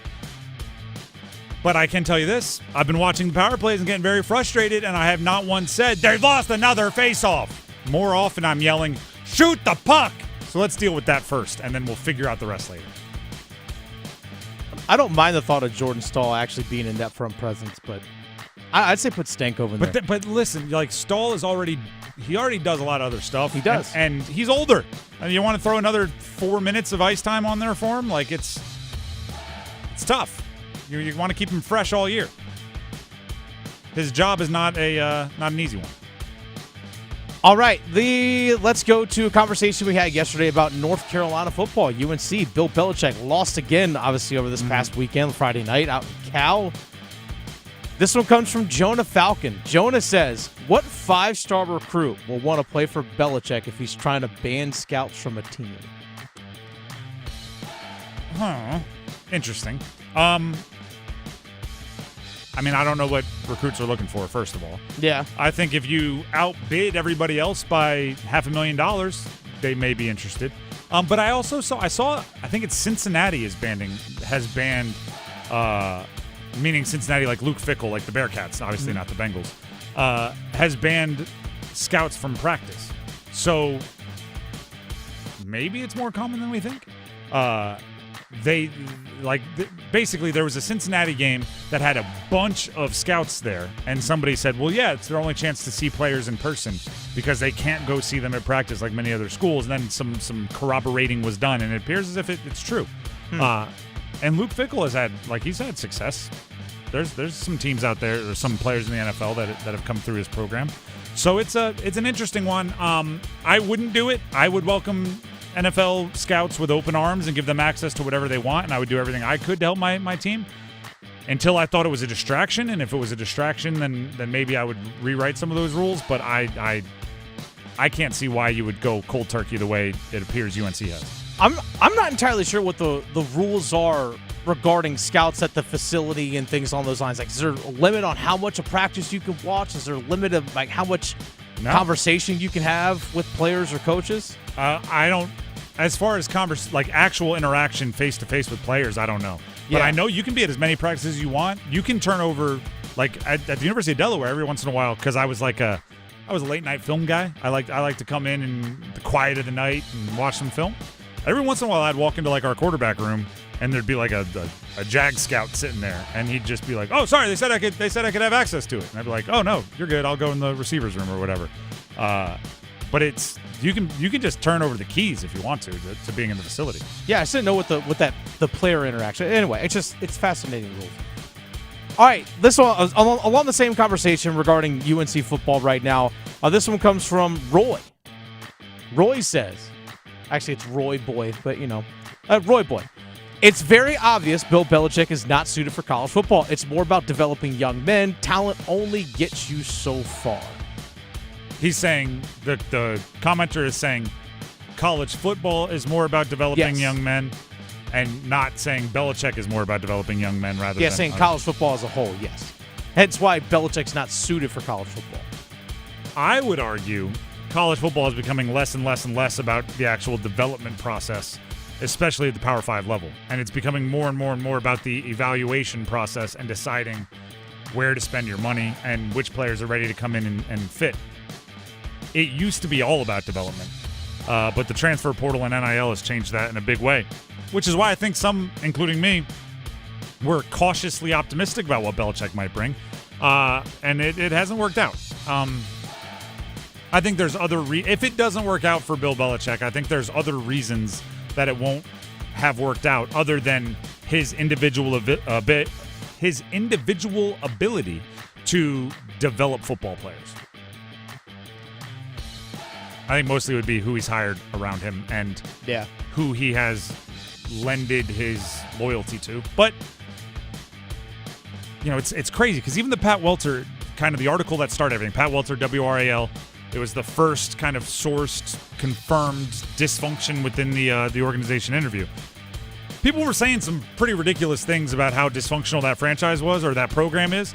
And then there was a section where they're like, actually, everybody did pause to say, he's still really good at the one-on-one coaching. I still think he can develop football players. I just think basically everything else about a program has kind of gone haywire. All right, let's go to a conversation we had yesterday about the stars for the Carolina Panthers on defense showed up on Sunday's win against the New York Jets. And this one comes from Benny. Benny says, Derek Brown better be an all-pro. I don't care how small our market is. We don't get credit for a lot of times, understandably, I guess. But come on, man. He's easily top 3 D tackle in the league this year and in 2023. Now, 2023 is also when they won 2 games. Yes. I mean, I've always looked at it this way, and maybe, everybody has their own individual way to look at it. I always look at, MVP, Offensive Player of the Year, that is individual plus teams. You have to be a playoff team really to win an MVP, that kind of thing. All-Pro I look at as pure individual. I think you can make an All-Pro team on a bad team if you're just absolutely lighting it up. And if you can't, then I think that's kind of foolish. But with that being said, how many defensive tackles make the All-Pro team? Because if he just said it's 2 each year. Well, 2 first team, 2 second team. Okay, so he should be first or second team. I think if he gets to, I think I've been saying 6.5 sacks. I think if he gets to 6.5 sacks, first team All-Pro, with how good he is at stopping the run, if he brings that kind of impact to, to stopping the pass as well, I'm comfortable saying first team All-Pro. If he doesn't, if it's like a 4 or 5 sack, okay, then maybe we can talk second team, hopefully. But I just don't think – I think it's one of those things like you're not going to win MVP as a quarterback if you're not throwing for touchdowns, right? No matter how impressive everything else is. You're not going to be a defensive player of the year as an edge rusher without, 17 or more sacks, 14 or more sacks, whatever the number is. I think he's got to get to 6.5 is what I'm putting there. If he does that, I think he should be an All-Pro. All right, last one here. We had a conversation. I'm going to combine 2 here. We had a conversation yesterday about how Andy Dalton might be starting this weekend for the Carolina Panthers. And 00 Kane says, I'm sorry, I'm not confident in Andy at all. I'm hoping I'm wrong. But Joe J says, I have complete confidence in the Red Rifle as long as we can run the ball well. So the dichotomy of viewpoints of Andy Dalton starting this weekend. That's probably fair. Yeah. I would go with any backup quarterback it's hard to be 100% confident in because you just don't know. I'm going to use one of my favorite analogies. The backup quarterback is just that tiny little tire that you keep under your trunk, right? That if you have a flat, you put on the tiny little tire. The best thing you can say about those tiny little tires is it can get you to the auto body shop, right? But it's probably not smart to drive cross country with it, right? It's probably not smart to drive 80 miles an hour with it, right? If you're looking to Andy Dalton and saying, this is where we rev up the offense, let's take it to the left lane of the highway, that's probably not smart. But if you're like, hey, if we drive conservatively, if we don't ask it to do too much, I think they can get us home. Then, yeah, I think you can expect that from Andy Dalton. It's all about expectations. I'm not confident that he's going to throw for 325 and 3 touchdowns. I'd be more confident if he has to throw for 187 and 1 touchdown. That's where I'm at with most backup quarterbacks. Especially most backup quarterbacks that don't have like Kyle Shanahan or Sean McVay or Kevin O'Connell doing the play call. Andy Reid. So there you go. Little copper drop action. Or feedback frenzy action. Copper drop was earlier today. Before we move on, Dennis Cox is waving his paper at me, which means he's got something he wants to tell you. Dennis Cox here real quick for my friends over at Raleigh Weight Loss Center. I actually had a follow-up appointment with Raleigh Weight Loss Center today. My body fat percentage continued to drop a little bit. I'm still down 40 pounds, but my body fat percentage has continued to drop. So many of my other, like BMI, all these other things, all continue to shrink in a good way. And that's a positive thing going forward. And as I enter what they call the maintenance phase of making sure that I keep all the 40 pounds I've lost, often maybe even losing a few more pounds along the way, still getting down to even closer to even a weight that I want to be at further. And that's the whole part of the program at Raleigh Weight Loss Center. It's not just the fact that you're losing a bunch of weight, it's the weight that you want to lose. I actually have lost into actual just body fat 25 pounds of just actual body fat lost. That's, 40 pounds total, but of actual body fat lost, 25 pounds of that. And I notice a difference in everyday life. When I play hockey, I feel lighter on the ice. I can actually move quicker. My knees, hips, and ankles all just feel better. Sitting down during the course of the day, everything about it has just gotten so much better thanks to the program at Raleigh Weight Loss Center. And if you have questions about the program, if you're interested, if you have questions, if you have concerns, just give them a call, 919-897-7506, or visit RaleighWeightLossCenter.com and set up a free 15-minute phone call. Get your questions answered. Have that conversation with them and try and figure out if the program is the best thing for you. RaleighWeightLossCenter.com, or give them a call, 919-897-7506. Set up a free 15-minute phone call. Pretty simple. 919-897-7506. RaleighWeightLossCenter.com. Results may vary. The Drive with Tim Donnelly, 99.9 The Fan, will be back with the starting five in just a minute. Stick around.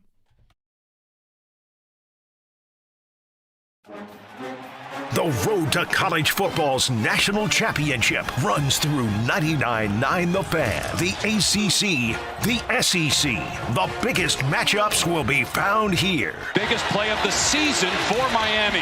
Beck throwing downfield, intercepted, and Beck throws his fourth pick of the game, and that one was a killer. College football on The Fan is powered by Wake Med, Roofworks, and Wilkinson Chevrolet Cadillac GMC in Sanford. It's the Drive into Fall event at John Heister Chrysler Dodge Jeep Ram in Lillington, and right now you can drive away in a brand new Jeep Grand Cherokee Limited for as low as $34,500. That's over $10,000 in savings on the SUV you've always wanted. See dealer for details. Luxury, power, and performance, all for a price that'll blow you away. Plus, the largest inventory and best selection in the area to choose from. So get off your keister and get to Heister today. John Heister Chrysler Dodge Jeep Ram in Lillington. Adam Gold in studio with my man Patrick Day from the Aluminum Company of North Carolina. All right, let's paint a scenario here. I need windows, but man, I don't have 3 hours to go through the process of deciding what I need, when I need it. Can you help at the Aluminum Company? Absolutely. So, first of all, when we come out to your house to look at your windows, typical window appointment may last 45 minutes, an hour. We're certainly not going to make a 4 or 5 hour commitment to talk about windows. We're there to help. Serve dinner last time. Right. Listen, my wife always says, I talk to my wife all the time when we have salespeople, whatever we're doing. And my wife, I tell her all the time, I can't stand salespeople. And she laughs. She's like, you are a salesperson. I'm like, well, the difference is I'm just having a conversation trying to help people get what they want. I'm not there to pressure you. I'm just there to help you get in and out. And it's a pretty quick appointment. It's pretty efficient. So we're there to help you and make it quick. I can vouch for that.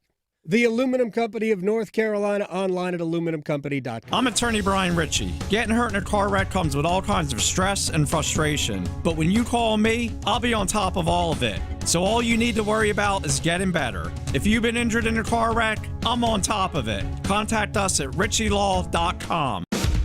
Broadcasting live from the Lenovo Studios. WCMC HD1 Holly Springs. 99.9 The Fan. The Triangle Sports Leader.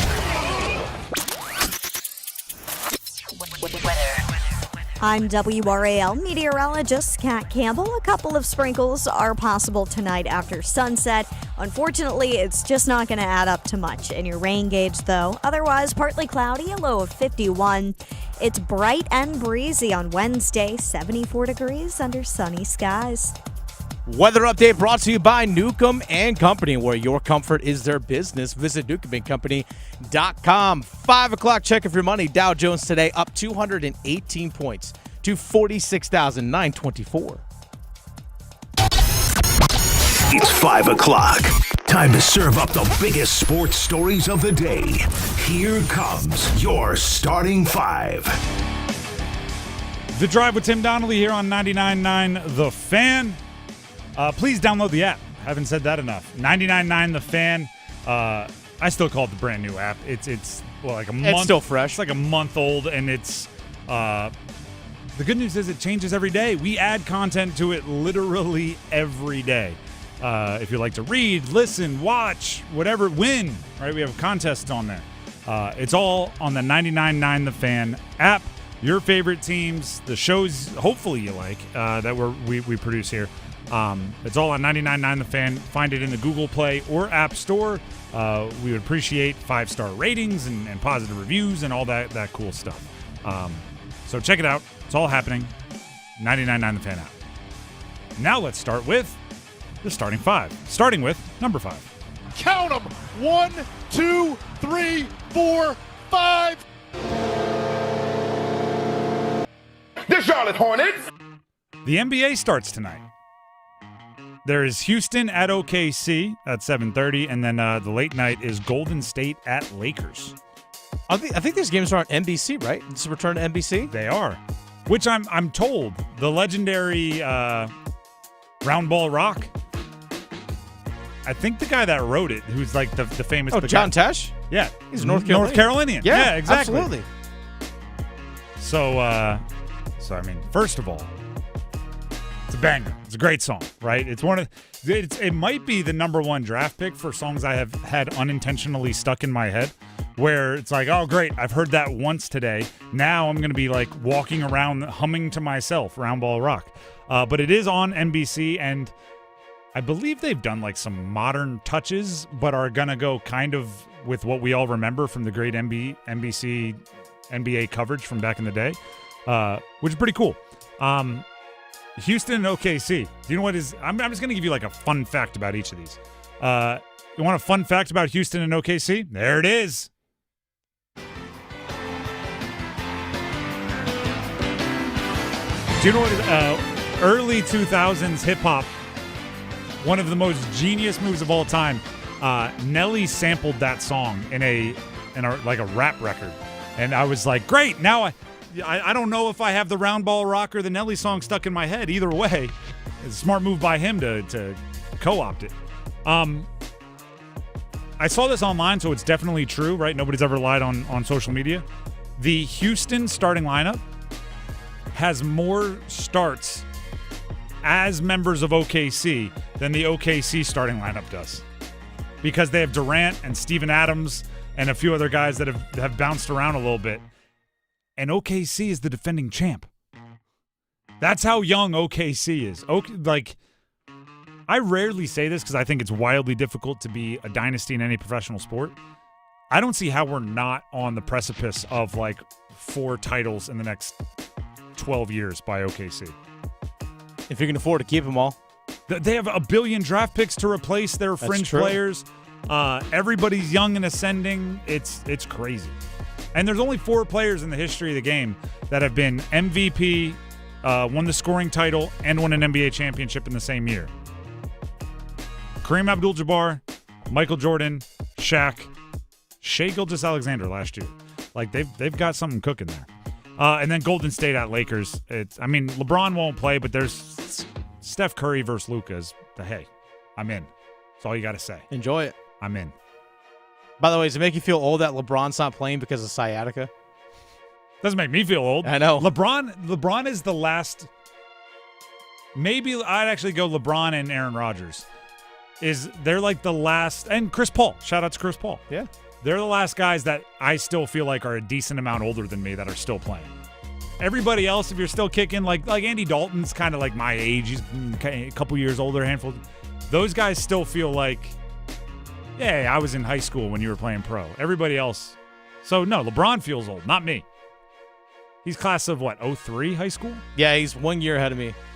See, even you. I know. Hey, you're not old. He is. I visited the chiropractor yesterday. Maybe he All should, right, too. Well, man, I think I got worse problems than that. Either way, NBA starts tonight. Can you go ahead and play it for me? The Charlotte. Yep, go ahead. The Charlotte Hornets open up against Brooklyn in Charlotte tomorrow night, 7 p.m. That's how they get things started. And are you ready for this? 5.5-point favorites are the Charlotte Hornets. Can't have a hot season unless you have a hot start. Yeah, darn right. Can't win them all if you don't win the first. We'll see how that goes. That's number 5. Let's get to number 4. 1, 2, 3, 4, all together. The 1-0. Swing and a drive, left field. This one is back. George Springer just had his Kirk Gibson moment. Bad knee and all, a 3-run homer to put the Blue Jays ahead.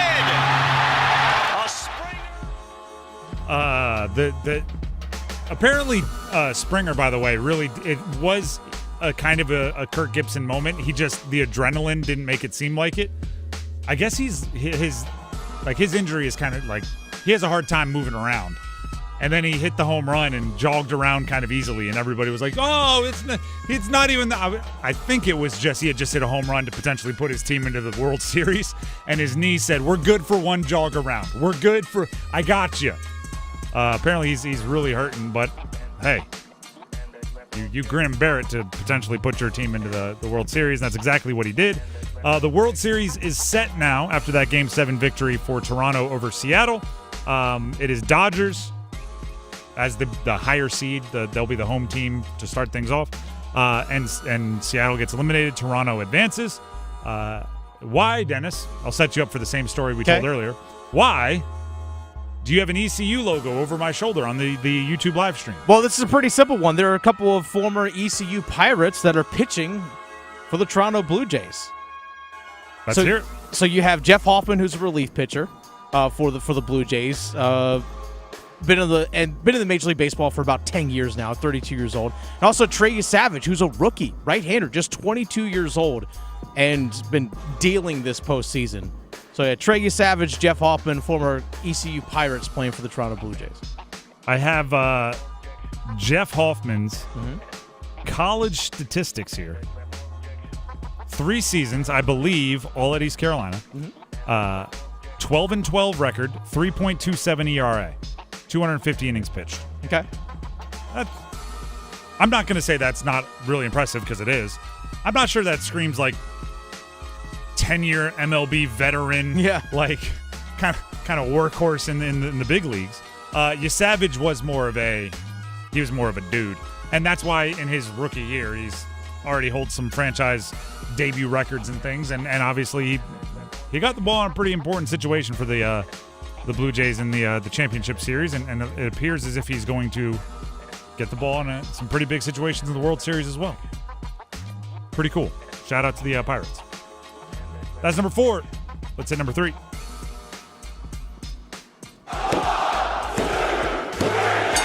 First down and goal from the 3. Young under center. The snap to fake to Hubbard. Rolling right. Now Young rolls back to his left. Eyes up. Young throws. End zone. Diving catch. Leakett. Touchdown Carolina. The Carolina Panthers. I didn't practice today. It's a Tuesday. But if there's some news to pass along, I'll give it to you. Mike White signed to the practice squad. Mike White, quarterback. If you're going, how do I know that name? Well, actually, I think Mike White is the name of the guy that wrote School of Rock, but that's not the one you're thinking of. He was also on Survivor. Not the one you're thinking of. You're thinking of the quarterback for the Jets that threw for 400 yards on one magical primetime game and got everybody excited. It's that one. He's appeared in, 15 games over his career, 7 starts.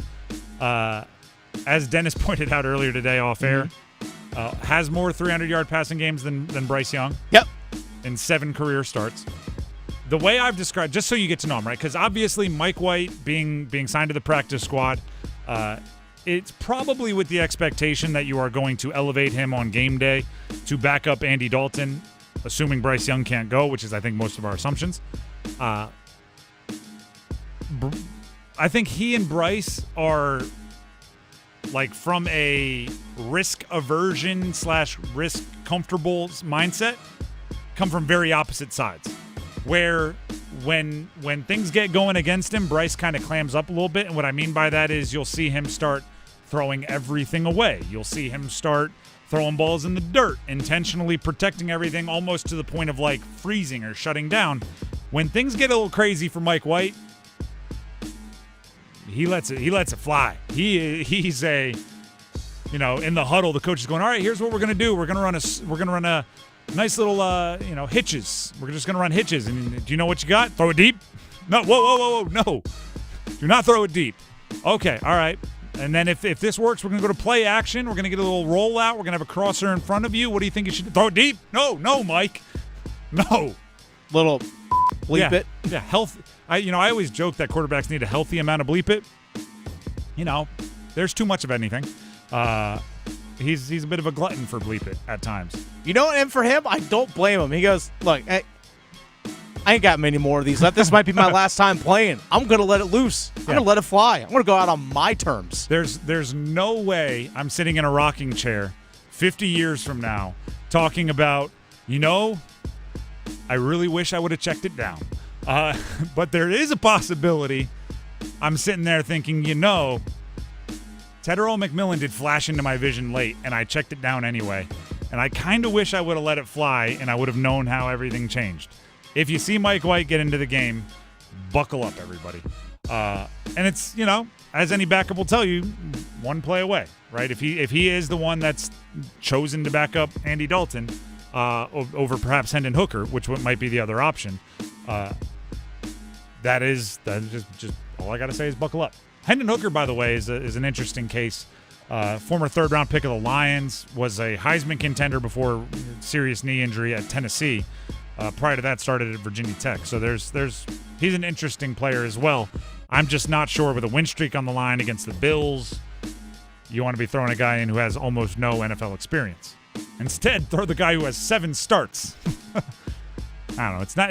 If 2 quarterbacks go down, you're not going to be your best options. Hopefully, Andy can stay healthy if Bryce can't go, which I anticipate Bryce not going. Anything else from the world of the Panthers for latest today? Nope, that's it. Some end of the bench practice squad roster decisions, but nothing too crazy. That's number 3. Let's get to number 2. Just the 2 of us. Evans open on the left. How about a 3? Give it to him! Duke basketball got some good news today.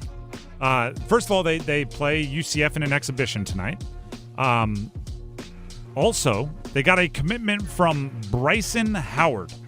Bryson Howard is according to 247 Sports, in the 2026 basketball recruiting rankings, he is number 12 overall. Number 12 overall, 4th in the small forward rankings, number 1 from the state of Texas. He is a 6'5", 188-pound, as I mentioned, small forward. And he is now the highest rated commit for Duke in that recruiting class, although they do have a crystal ball prediction, which if you follow recruiting on 247 Sports, that is when one of their analysts, one of their recruiting analysts, is really confident that a player is going to commit to a certain spot. They have Jordan Smith, who's the number 2 ranked recruit. 100% of the crystal ball predictions have him going to Duke. But that's not official. Bryson Howard, as of today, has verbally committed to Duke, which, I mean, we've talked about some 5-star, a high 4-star commits to some other programs. It's like, whoa, look at how they're leveling up their recruiting. I mean, Duke is kind of a machine when it comes to recruiting at this point.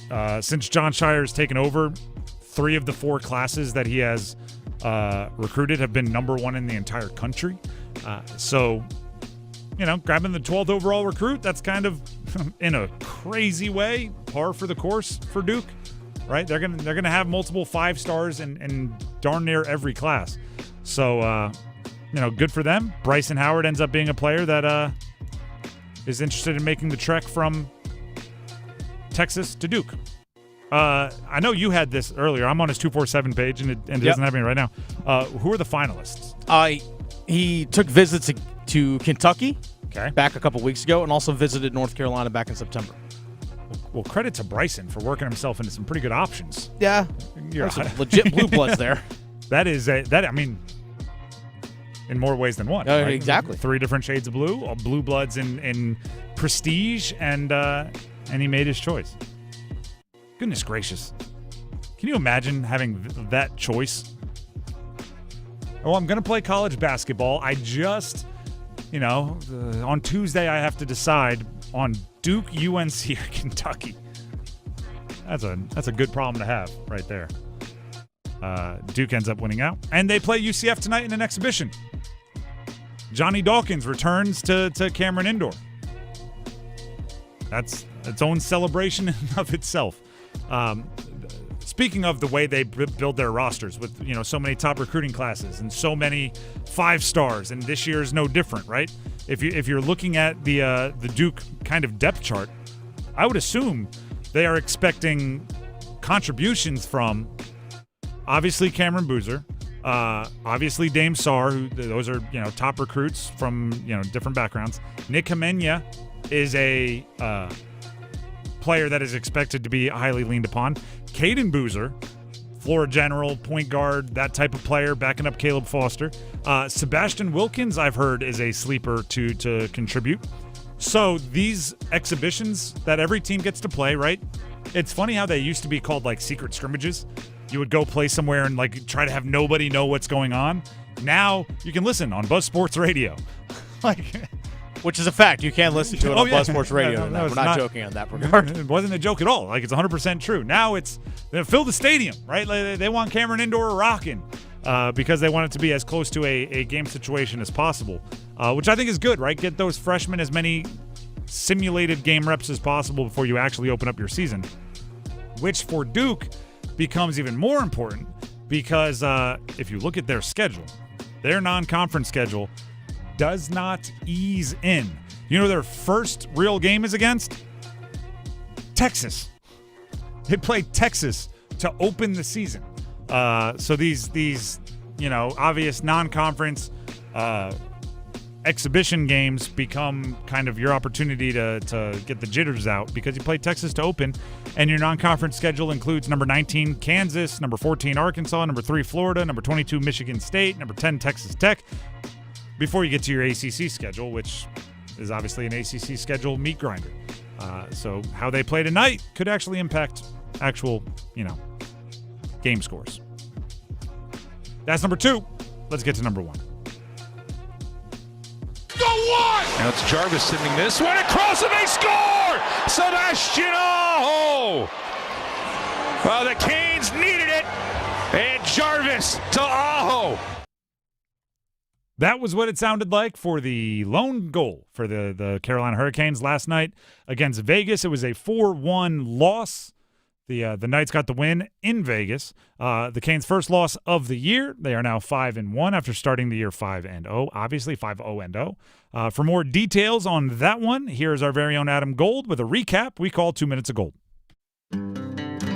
Hey, it's Adam Gold, and I've got 2 minutes for 2 goals that eliminated 2 points from the Carolina Hurricanes last night in Las Vegas, and it's brought to us by Parkway Sleep Health Centers. All right, it was bound to end. They weren't going to go 82-0, right? Okay, so maybe they can go 82-1. 4-1 Vegas last night, and the culprit, 2 first-period goals that were, in some ways, unlucky, and in some ways, Carolina's own doing. The first one, they had chances to get the puck out. Jack Eichel ultimately gets the goal off the stick of Keandre Miller and past Freddie Anderson. And in the other, Jesperi Kotkaniemi doesn't have to give the puck away in the offensive end, and it goes the other way. Brilliant goal by Pavel Dorofeev, who is a dynamite young goal scorer. But after that, I thought Carolina was pretty good, and there were some good things about it. Not the power play.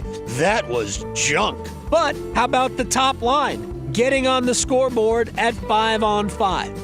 Now it's Jarvis sending this one across and they score! Sebastian Aho! the Canes needed it. And Jarvis to Aho. And Carolina is on the board. It's a 2-1 game in Vegas. And then Frederick Anderson, a dynamite performance just to give his team a chance, especially in the second and third period. Here's Eichel shorthanded on Anderson. Anderson with the save. Follow-up has to make the save. Eichel still putting the pressure on. And the Canes finally will bat this one clear. Now here's a turnover. Hurdle trying to work his way in. He does. Hanging on. Whoa! Lunging for it is Anderson. For a minute there, I thought Anderson had lost his stick, but makes the big save there on Hurdle. Anderson keeps Carolina close. He's done it all night. Now this comes a free. Oh, Mr. Anderson! He entered the matrix and robbed Dorofeev. We are in the old baby portion of the tour. So while the winning streak is over, there's still some good to take out of the loss in Vegas, except the power play. Leave that in Vegas. I thought what happens in Vegas stays in Vegas. Leave it there. Bring something else to Colorado. Parkway Sleep Health Centers. Sound sleep, sound health. Sound the alarm for a better power play. Please, can we get that?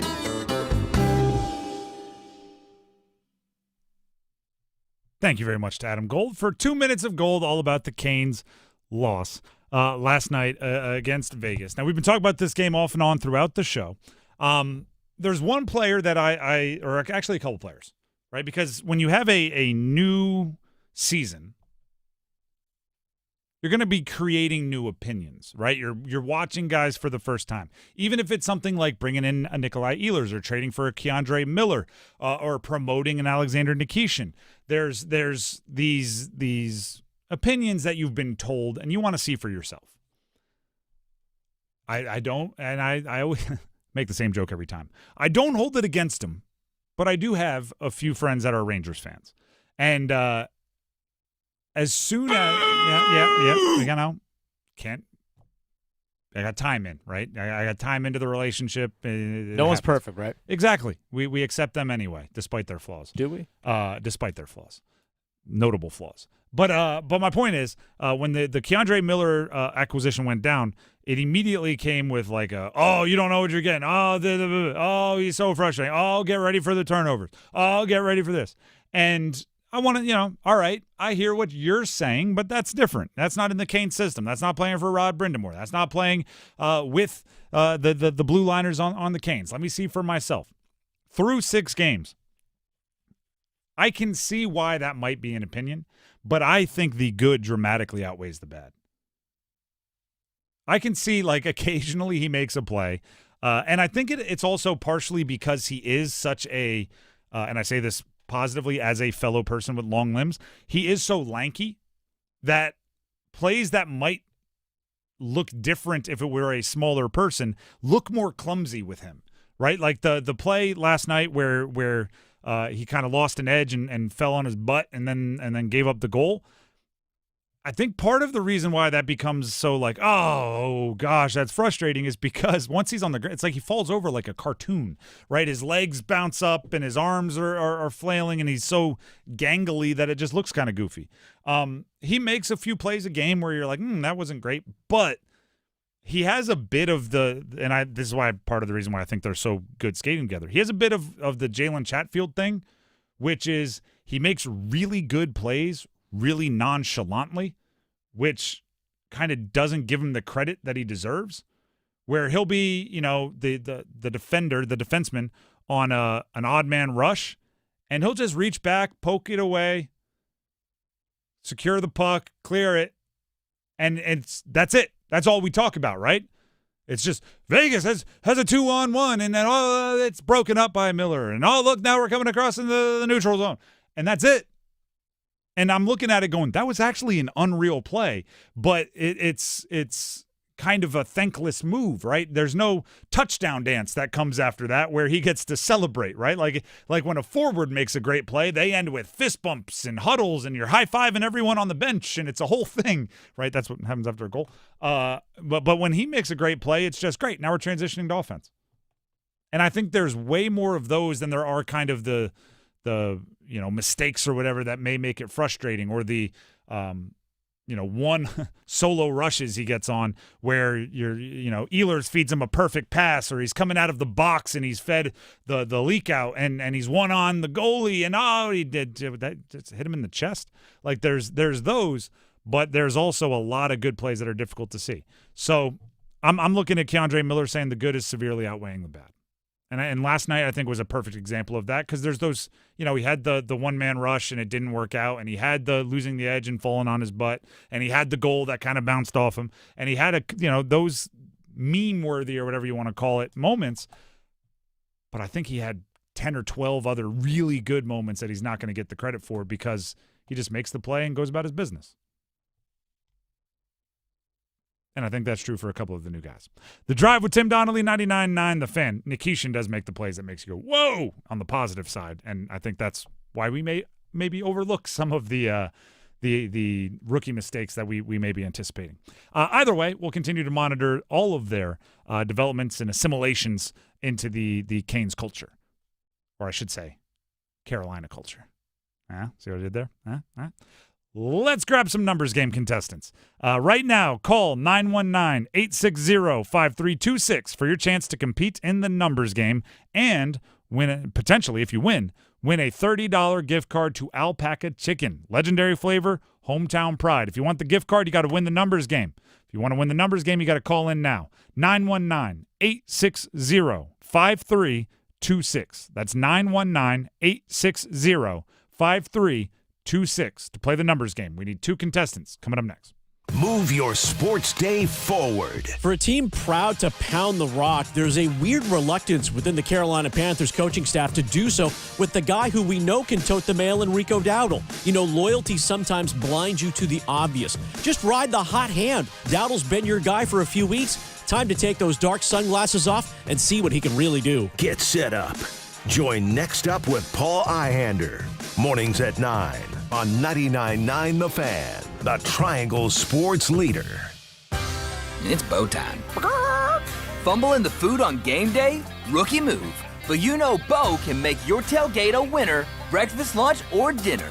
Because the Carolina Legend has everything you're craving. We're talking crispy, juicy chicken loaded with real Southern flavor, fluffy, scratch-made buttermilk biscuits, and all the fixins to feed your whole crew faster than you can say touchdown. Be the MVP this season and let Bojangles do the cooking. Order your tailgate today.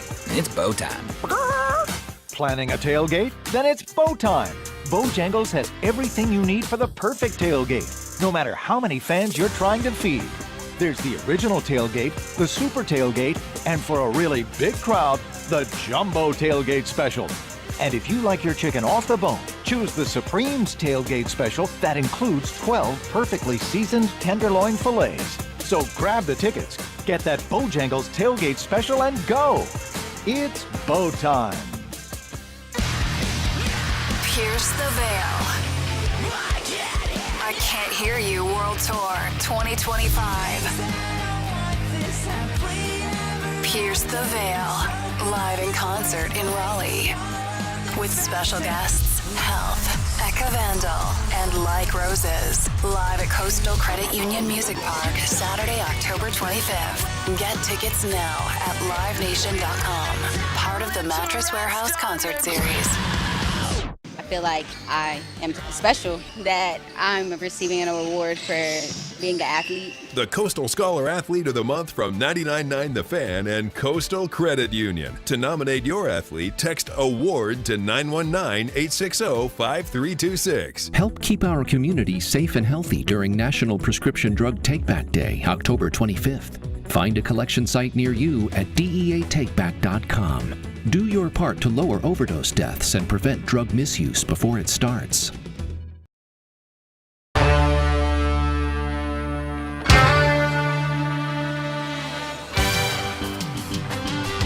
The Drive with Tim Donnelly, 99.9 The Fan. It is time to play the numbers game.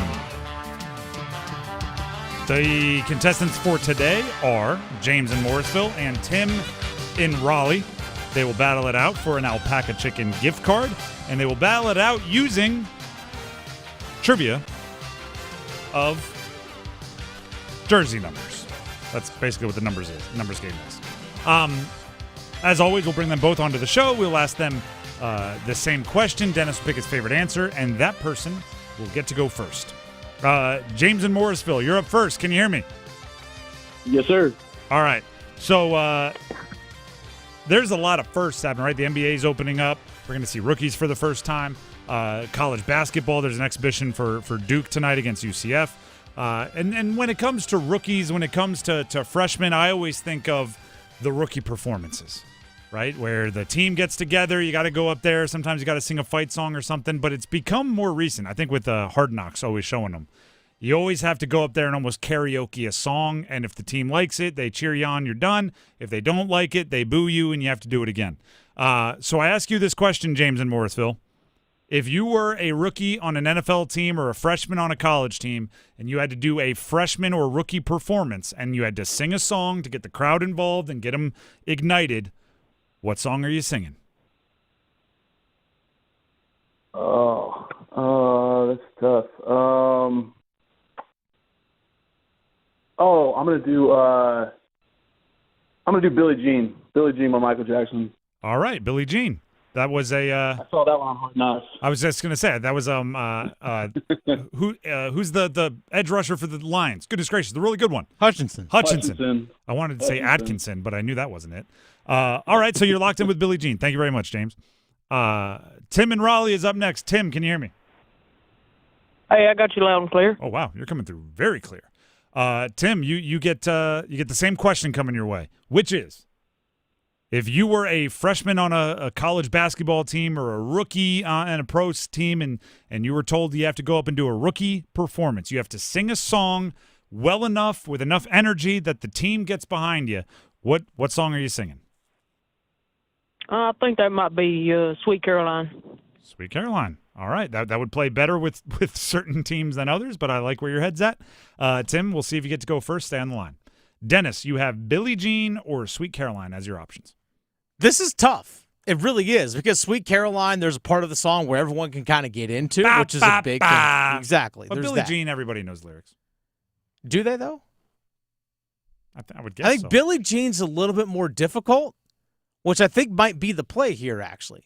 Like going Michael Jackson's a pretty bold decision. It can either go extremely well or extremely bad. So I'm gonna go James on this one. All right, James and Morrisville. I'm gonna go James first on this one, but both good choices though. And I will say this, as somebody that has been a veteran in a college football performance thing where you get to kind of decide whether you boo or cheer, like as everybody's following the seniors, it is way less about song selection than you think, and way more about just willingness to be vulnerable and embarrass yourself.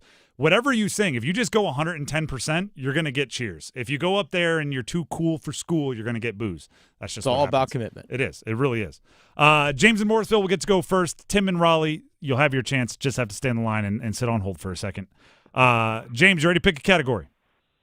I sure am. All right, the categories are NFL players that at one point or another were Stephon Diggs' teammates, NFL players that at one point or another were Jalen Ramsey's teammates, NBA All-Euros, so all players from Europe, or NHL Hurricanes throughout history.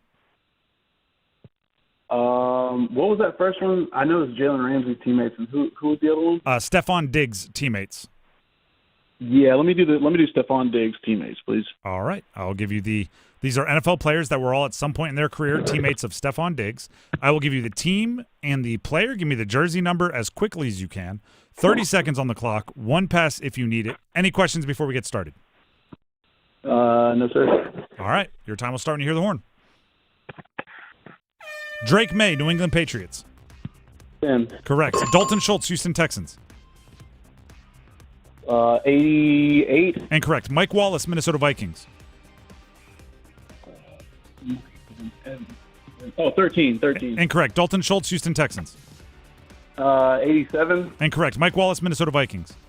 Mike Wallace was 19. Incorrect. Dalton Schultz, Houston Texans. Skip. Ed Oliver, Buffalo Bills. 97. First of all, I don't know if I've ever heard somebody say one more confident and be just a little bit off than your first guess for Mike. I almost said correct just because you convinced me.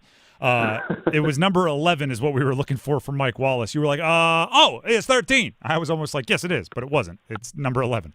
Dalton Schultz, 86. I didn't want you to skip it. You went 88, 87, skip. I was like, no, keep it going.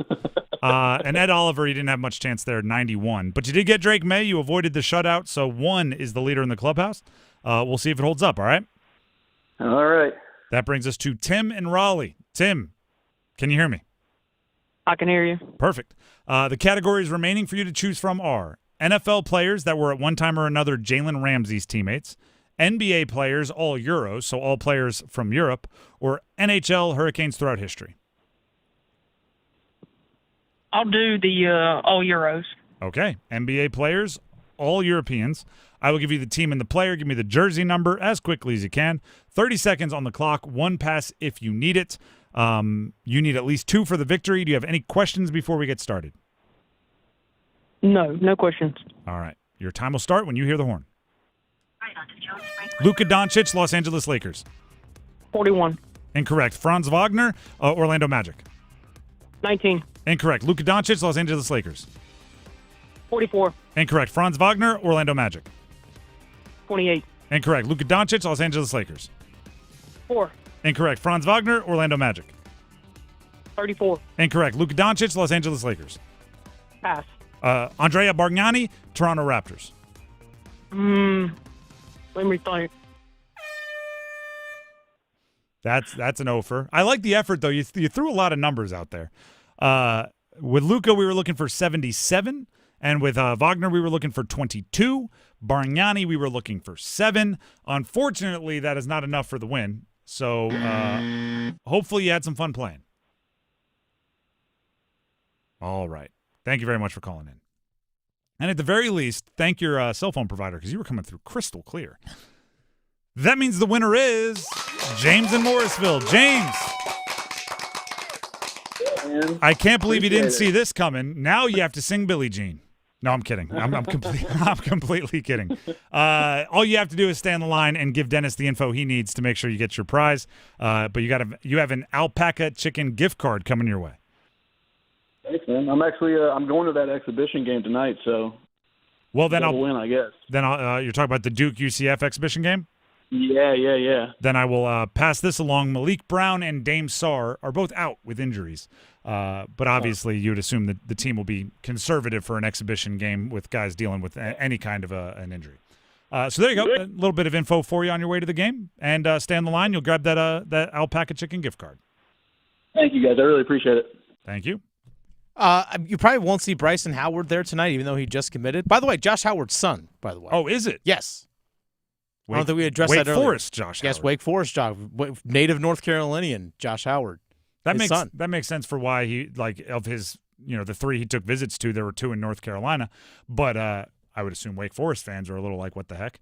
But also, I'm sure there's a NIL conversation that took place, but I don't want to pretend like I'm not reporting that. I'm guessing that is basically what I want to say.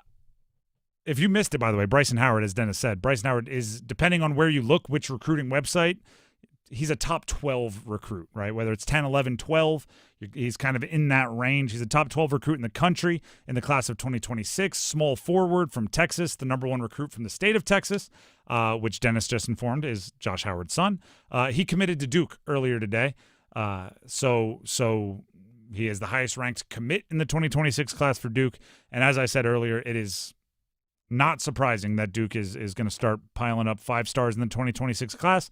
They've done so in the last however many classes in a row, including the one that will be making their Cameron kind of game debut tonight as the Boozer twins and Nick Haminia and that squad take on UCF in a exhibition game that is a return of Johnny Dawkins to Duke.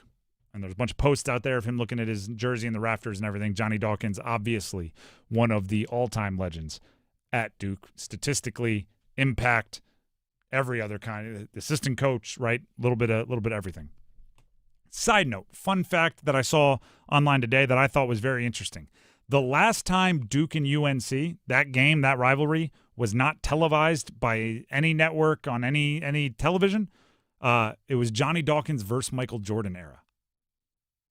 So there is a Johnny Dawkins versus Michael Jordan basketball game. I believe that's not on tape.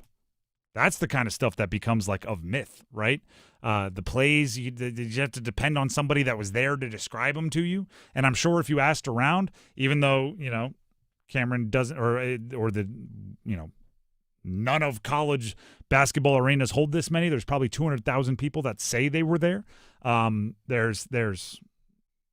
a cool myth-making opportunity, right? The Johnny Dawkins era Duke Blue Devils against the Michael Jordan era UNC Tar Heels, and it wasn't on television. How far basketball has come, right? I would assume there's going to be some basketball coverage of the exhibition today. Did you hear that, Dennis? Little fun fact. What's that? I saw this online today. The last time a Duke UNC game wasn't on television, so everyone since then has been on television, featured Dawkins against Jordan. And that game, just two of the best. That game, there's like there's no tape. There's just like word of mouth. It was. We have a box score. Duke UNC, and like I said, probably 200,000 people that say they were there. Of course. And that's all we have to go by. Was it in Cameron or is that Carmichael? I don't know, but neither of them, I assure you, can hold the amount of people that say they were there. But that shows how college basketball has changed. You had Duke UNC with Dawkins and Jordan, and it wasn't on TV. Now, like I said, you'll probably have tonight's exhibition, UCF versus Duke, on TV somewhere. It'll definitely be on Buzz Sports Radio, our sister station. The Drive with Tim Donnelly, 99.9 The Fan. That's just a fun fact for you. Now here's a fun fact from our very own Dennis Cox. That's right. Dennis Cox here for Loan Pronto. Folks, what if you could pull up to $500,000 in cash out of your home and drop your mortgage rate down to 4.99% APR? Right now at Loan Pronto, they've got the lowest rates in 3 years. With Loan Pronto's Rapid Equity Loan, you can get your cash in as little as 3 days, pay off all those high-interest credit cards, and even skip your next 2 house payments. One client just got $300,000 approved in under 24 hours. They paid off their debt, paid off 2 car loans, and saved $2,100 a month. One call, life changed. There's no wait, no hard credit pull up front, and you probably won't need an appraisal. Just fast, easy cash from your home's equity. Rates at a 3-year low. Act now. Call 919-381-1760 or visit loanpronto.com for your free instant home appraisal. See how much cash you can get today. Loan Pronto, A+ rated with the BBB and nearly 2,500 5-star Google reviews. Call 919-381-1760 and see how much cash you can get today. LoanPronto.com. Equal housing lender. NMLS 1661781 on approved credit. Visit NMLSconsumeraccess.org. The Drive with Tim Donnelly, 99.9 The Fan. We get into an all-time what-if coming up next. What if you could bring one former player back, unretire them, to play for one of your favorite teams? Who would it be? Stick around. Do you have a smartphone? Of course you do. Do you have a pocket or pouch or human hand to hold your smartphone? Then you have no excuse. Download the 99.9 The Fan brand new app today and take us with you wherever you go. Your favorite hosts, podcasts, and live sports action all in one place. Available for Apple iPhone and Android phones. Finally, there's an app for 99.9 The Fan. Download the 99.9 The Fan app today. Powered by Aspire Money Management. Looking for serious power and a serious deal? It's truck season at Wilkinson Chevrolet GMC in Sanford, and you can get 5.9% financing for 84 months on the tough, dependable GMC Sierra 2500. Whether it's for work, play, or both, the Sierra 2500 brings the muscle, and Wilkinson makes it easy to drive one home today. See dealer for details. Hurry to Wilkinson Chevrolet GMC in Sanford or online at wilkinsoncars.com. GMC, we are professional grade. This sandwich, it's a complete game changer. Hello, this is Mike, and a little thing I love about the Chick-fil-A Pretzel Cheddar Club is that juicy chicken with that toasty pretzel bun. That bun, it's crispy, cozy, just amazing. With the pretzel bun, the Dijon mustard, and the chicken, it makes that sweet, savory kind of combination. It's everything that you love about food rolled into one. It looks phenomenal. It tastes great. It's delicious. Order the Pretzel Cheddar Club with Cherry Berry and Sprite for a limited time on the Chick-fil-A app. Real guests paid for their testimonial. Actual price will depend on product and subscription plan. Featured products are compounded drug products, which the FDA does not approve or verify for safety, effectiveness, or quality. Prescription products require an online consultation with a healthcare provider who will determine if appropriate. See website for details, restrictions, and important safety information. Want a boost in and out of the bedroom? Hims has you covered. Introducing a new 2-in-1 approach to level up your game. Tadalafil for better bedroom performance and zinc for testosterone support. Turn things all the way up and find affordable treatment options at up to 95% less than brand names at hims.com/joy. That's hims.com/joy.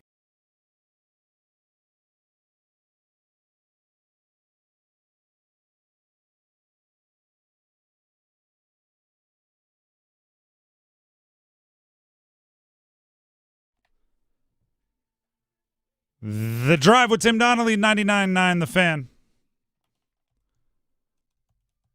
So, I'm watching a bunch of games last night, right? There were Canes games, there were football games, there's a whole bunch of stuff going on. And I'm also trying to pay attention to the little social media action. I see Brandon Graham has come out of retirement. So Brandon Graham, 15 years, all with the Philadelphia Eagles. Wins 2 Super Bowls, and after the second one, sails off into the sunset, retires. It's what dreams are made of, right? Well, then, a couple months into the season, they need edge rusher help, and he's like, I'll do it. I'm here. Sign me. And he signs. He's back out of retirement. And for Eagles fans, I'm sure it's a funny feeling, right? Because while they did end their skid this week, the Eagles were reeling there a little bit. And they're probably saying, like, we just need somebody that's a team leader to get them fighting for the same goal. Brandon Graham, he's on the team, and it's good. And it got me thinking. What players would you unretire to add to your favorite team? What players would you unretire to help your team out? And basically that's the question we're going to ask here. I think there's 2 ways to handle this, Dennis, and you can tell me which direction we should go. Okay. One is, like, realistic, right? Brandon Graham could unretire because he's obviously still in shape, of age where you could still play, right? Mm-hmm. It's not like the Eagles are saying, like, they need a backup quarterback. Get Ron Jaworski. Yeah, right. Like, it's not that. Or you could say, like, you kind of have a time machine for this question. You can grab any former player to unretire them. Which way should we go? I say we go with the latter. Okay. It's So more you fun. get a There's a time little machine. more options that way, I would say. Because you could, like, if you're a Panther fan and you were thinking of somebody who had to kind of still be in playing shape, I think you go Cam or Luke Kuechly. Oh, easily. Right? Easily. Those first 2 that popped into my head. Cam Absolutely. Newton is still younger than Andy Dalton. Andy Dalton's going to be starting for the Panthers this weekend. Cam Newton, I don't know why I said still. He's always been. Yeah. It's not like. Believe it or not. They age at the same rate. It's crazy. But Cam Newton is younger than Andy Dalton. And Andy Dalton's starting for the Panthers this weekend. So if you could get some version of, like, maybe not as good as he once was, but as good once as he ever was, Cam, to come in and spot start for an injured quarterback, I think that would be interesting. And Luke Kuechly is 34, right? Well, part of the crazy part of retiring early, this happens with Andrew Luck as well, is, like, when you retire early, you're automatically just like, I bet he could still help. He's 34 years old, and the thing he did best, anyone will tell you for Luke, is his play recognition and the way he used his mind to dissect opposing teams' offenses. That would still be A-okay. So either of those guys, if we were answering the former way, work. Who did you have for somebody you could kind of time machine and grab and bring out for your favorite team? Troy Polamalu. For the Steelers? Yeah. Well, I mean, you didn't. Troy Polamalu. Rob Brindamore. Rod Brendamore's a good one. Rob Brindamore, absolutely. Actually, no. 2 centers solved. Rob Brindamore in this lineup. Let's go. Just because we've been talking so much about needing that goal scorer, Eric Stahl would be a real tempting one for the Hurricanes. Yeah. A real tempting one. Put him on that power play. Oh, look, it's solved. How nice is that? But that's both good options. Also, you may just throw Cam Ward in there. Maybe. And just take that as the goalie solution. Do we get them on their contracts from back in the day? They'd probably say no. They would go, actually, in the modern day, They would be really excited if we said you're going to get paid modern rates for what you're worth. For real. They'd be real jacked up. Eric Stahl would be saying, then I assume I'm coming off my 100-point season when we're doing these negotiations. I would very much like that. How much is Kaprizov making? I'm going to throw one out there for the Panthers. Okay. Julius Peppers. Oh, yeah. And obviously, God, yes. like there's 10 guys we could say that would get that reaction. That would just be like, oh, absolutely. But I think the defense, which is playing well now for the Panthers, is still missing, outside of J.C. Horn having a big game this past week and get his hands on the ball twice. They're still missing the wow play guys. And I just remember Julius Peppers, basically looking like a plus-size running back. Like he just took the NCAA or Madden creative player and maxed out the size. Like, I'm going to make him 7 feet, 400 pounds, and I'm going to make him run a 4.4. Like, that's what he looks like every time he gets his hands on the ball. And I just think if you put him edge rusher next to Derek Brown, if he's in his prime, he's getting probably 20 sacks, and he's coming away with a couple forced fumbles and fumble recoveries, and he's looking great. And that's the wow. That's really all this defense is missing the way they've been playing the last couple of weeks, is the one player to just have the real whoa plays. And Peppers might be one of the best in the history of the game at that edge rusher spot, at creating the, oh my goodness, plays. And I think that's what they're missing. Anybody else pop into your mind for the Panthers? Actually, one of our YouTube Live members here in our chat, Scott, said Steve Smith. Yep, Steve Smith Sr. Had him opposite of T-Mac. Oh, man. Yeah. I mean, there's a bunch, like any of the really good wide receivers. I mean, if you throw Mushin Muhammad in there, I'm not going to complain. If you threw Greg Olsen in there, I think he could be a really interesting addition to this offense as far as a safety blanket for Bryce. I think him being in that huddle would really help Bryce. That's an option. I mean, on defense, if you went with a whole host of them, right? I mean, if you threw, if you threw Thomas Davis in there, I think the off-ball backer. Yeah, that would help, but I don't know if that moves the needle quite like a Luke Kuechly does. No, Luke Kuechly would definitely be number one. I'm just saying, as far as off-ball backers go, it's just a position of need. So really, any of those legends would work. Dan Morgan number retire? Dan Morgan. If you got peak Dan Morgan, it wasn't a long peak due to injuries and things. If you got peak Dan Morgan, how baller would that be? If we gave the GM, like, all right, you get one time machine pass to go grab anyone from Panther history. Who are you grabbing? Steps to the podium. We're going to go get me. I nominate myself. So Luke Kuechly is available. Yeah, me. He's right there in the broadcast booth, just walking right through the same portal. Me. That's what I want. Yeah, there's some good ones. Would you actually Cam, if we're being real. Yeah, let's be honest. Cam. Cam now, I was joking about, but if you got 2015 Cam Newton, this offense, that's all you need. Mm-hmm. Then the offense is top 10 offense. You throw peak Cam on there. Easily. It's a top 10 offense. Defense plays the way it's playing. There you go. You get MVP Cam. That's the correct answer. It's just not fun to go there first.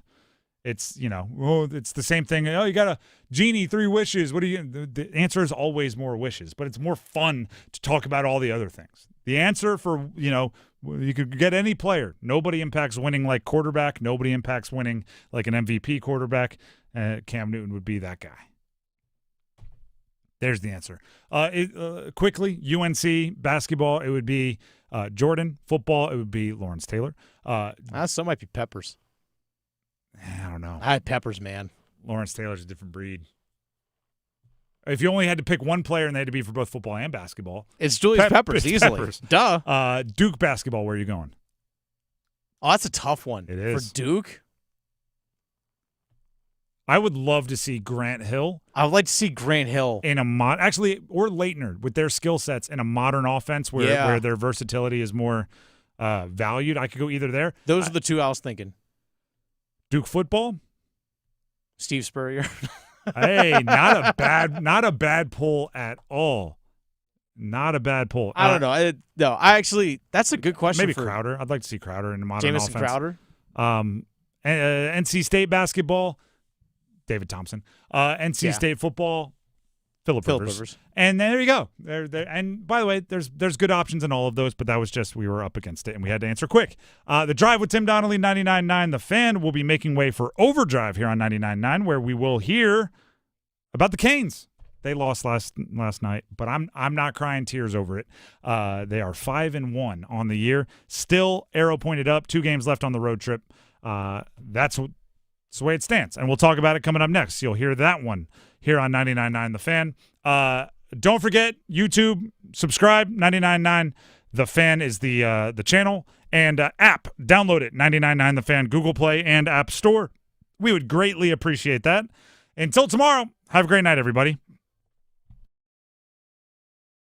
The Adam Gold Show. See, I don't think it's too hard to ask Bill Belichick to explain why he thinks they're better.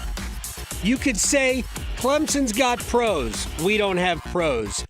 I see us getting better in practice. I know you're not there. But he is not willing to do that, and until he lowers himself to that, we're always going to be skeptical. The Adam Gold Show, weekday starting at noon on 99.9 The Fan. Is your heating and air system ready for cooler weather? Call Newcomb & Company to ensure your system is running at peak performance.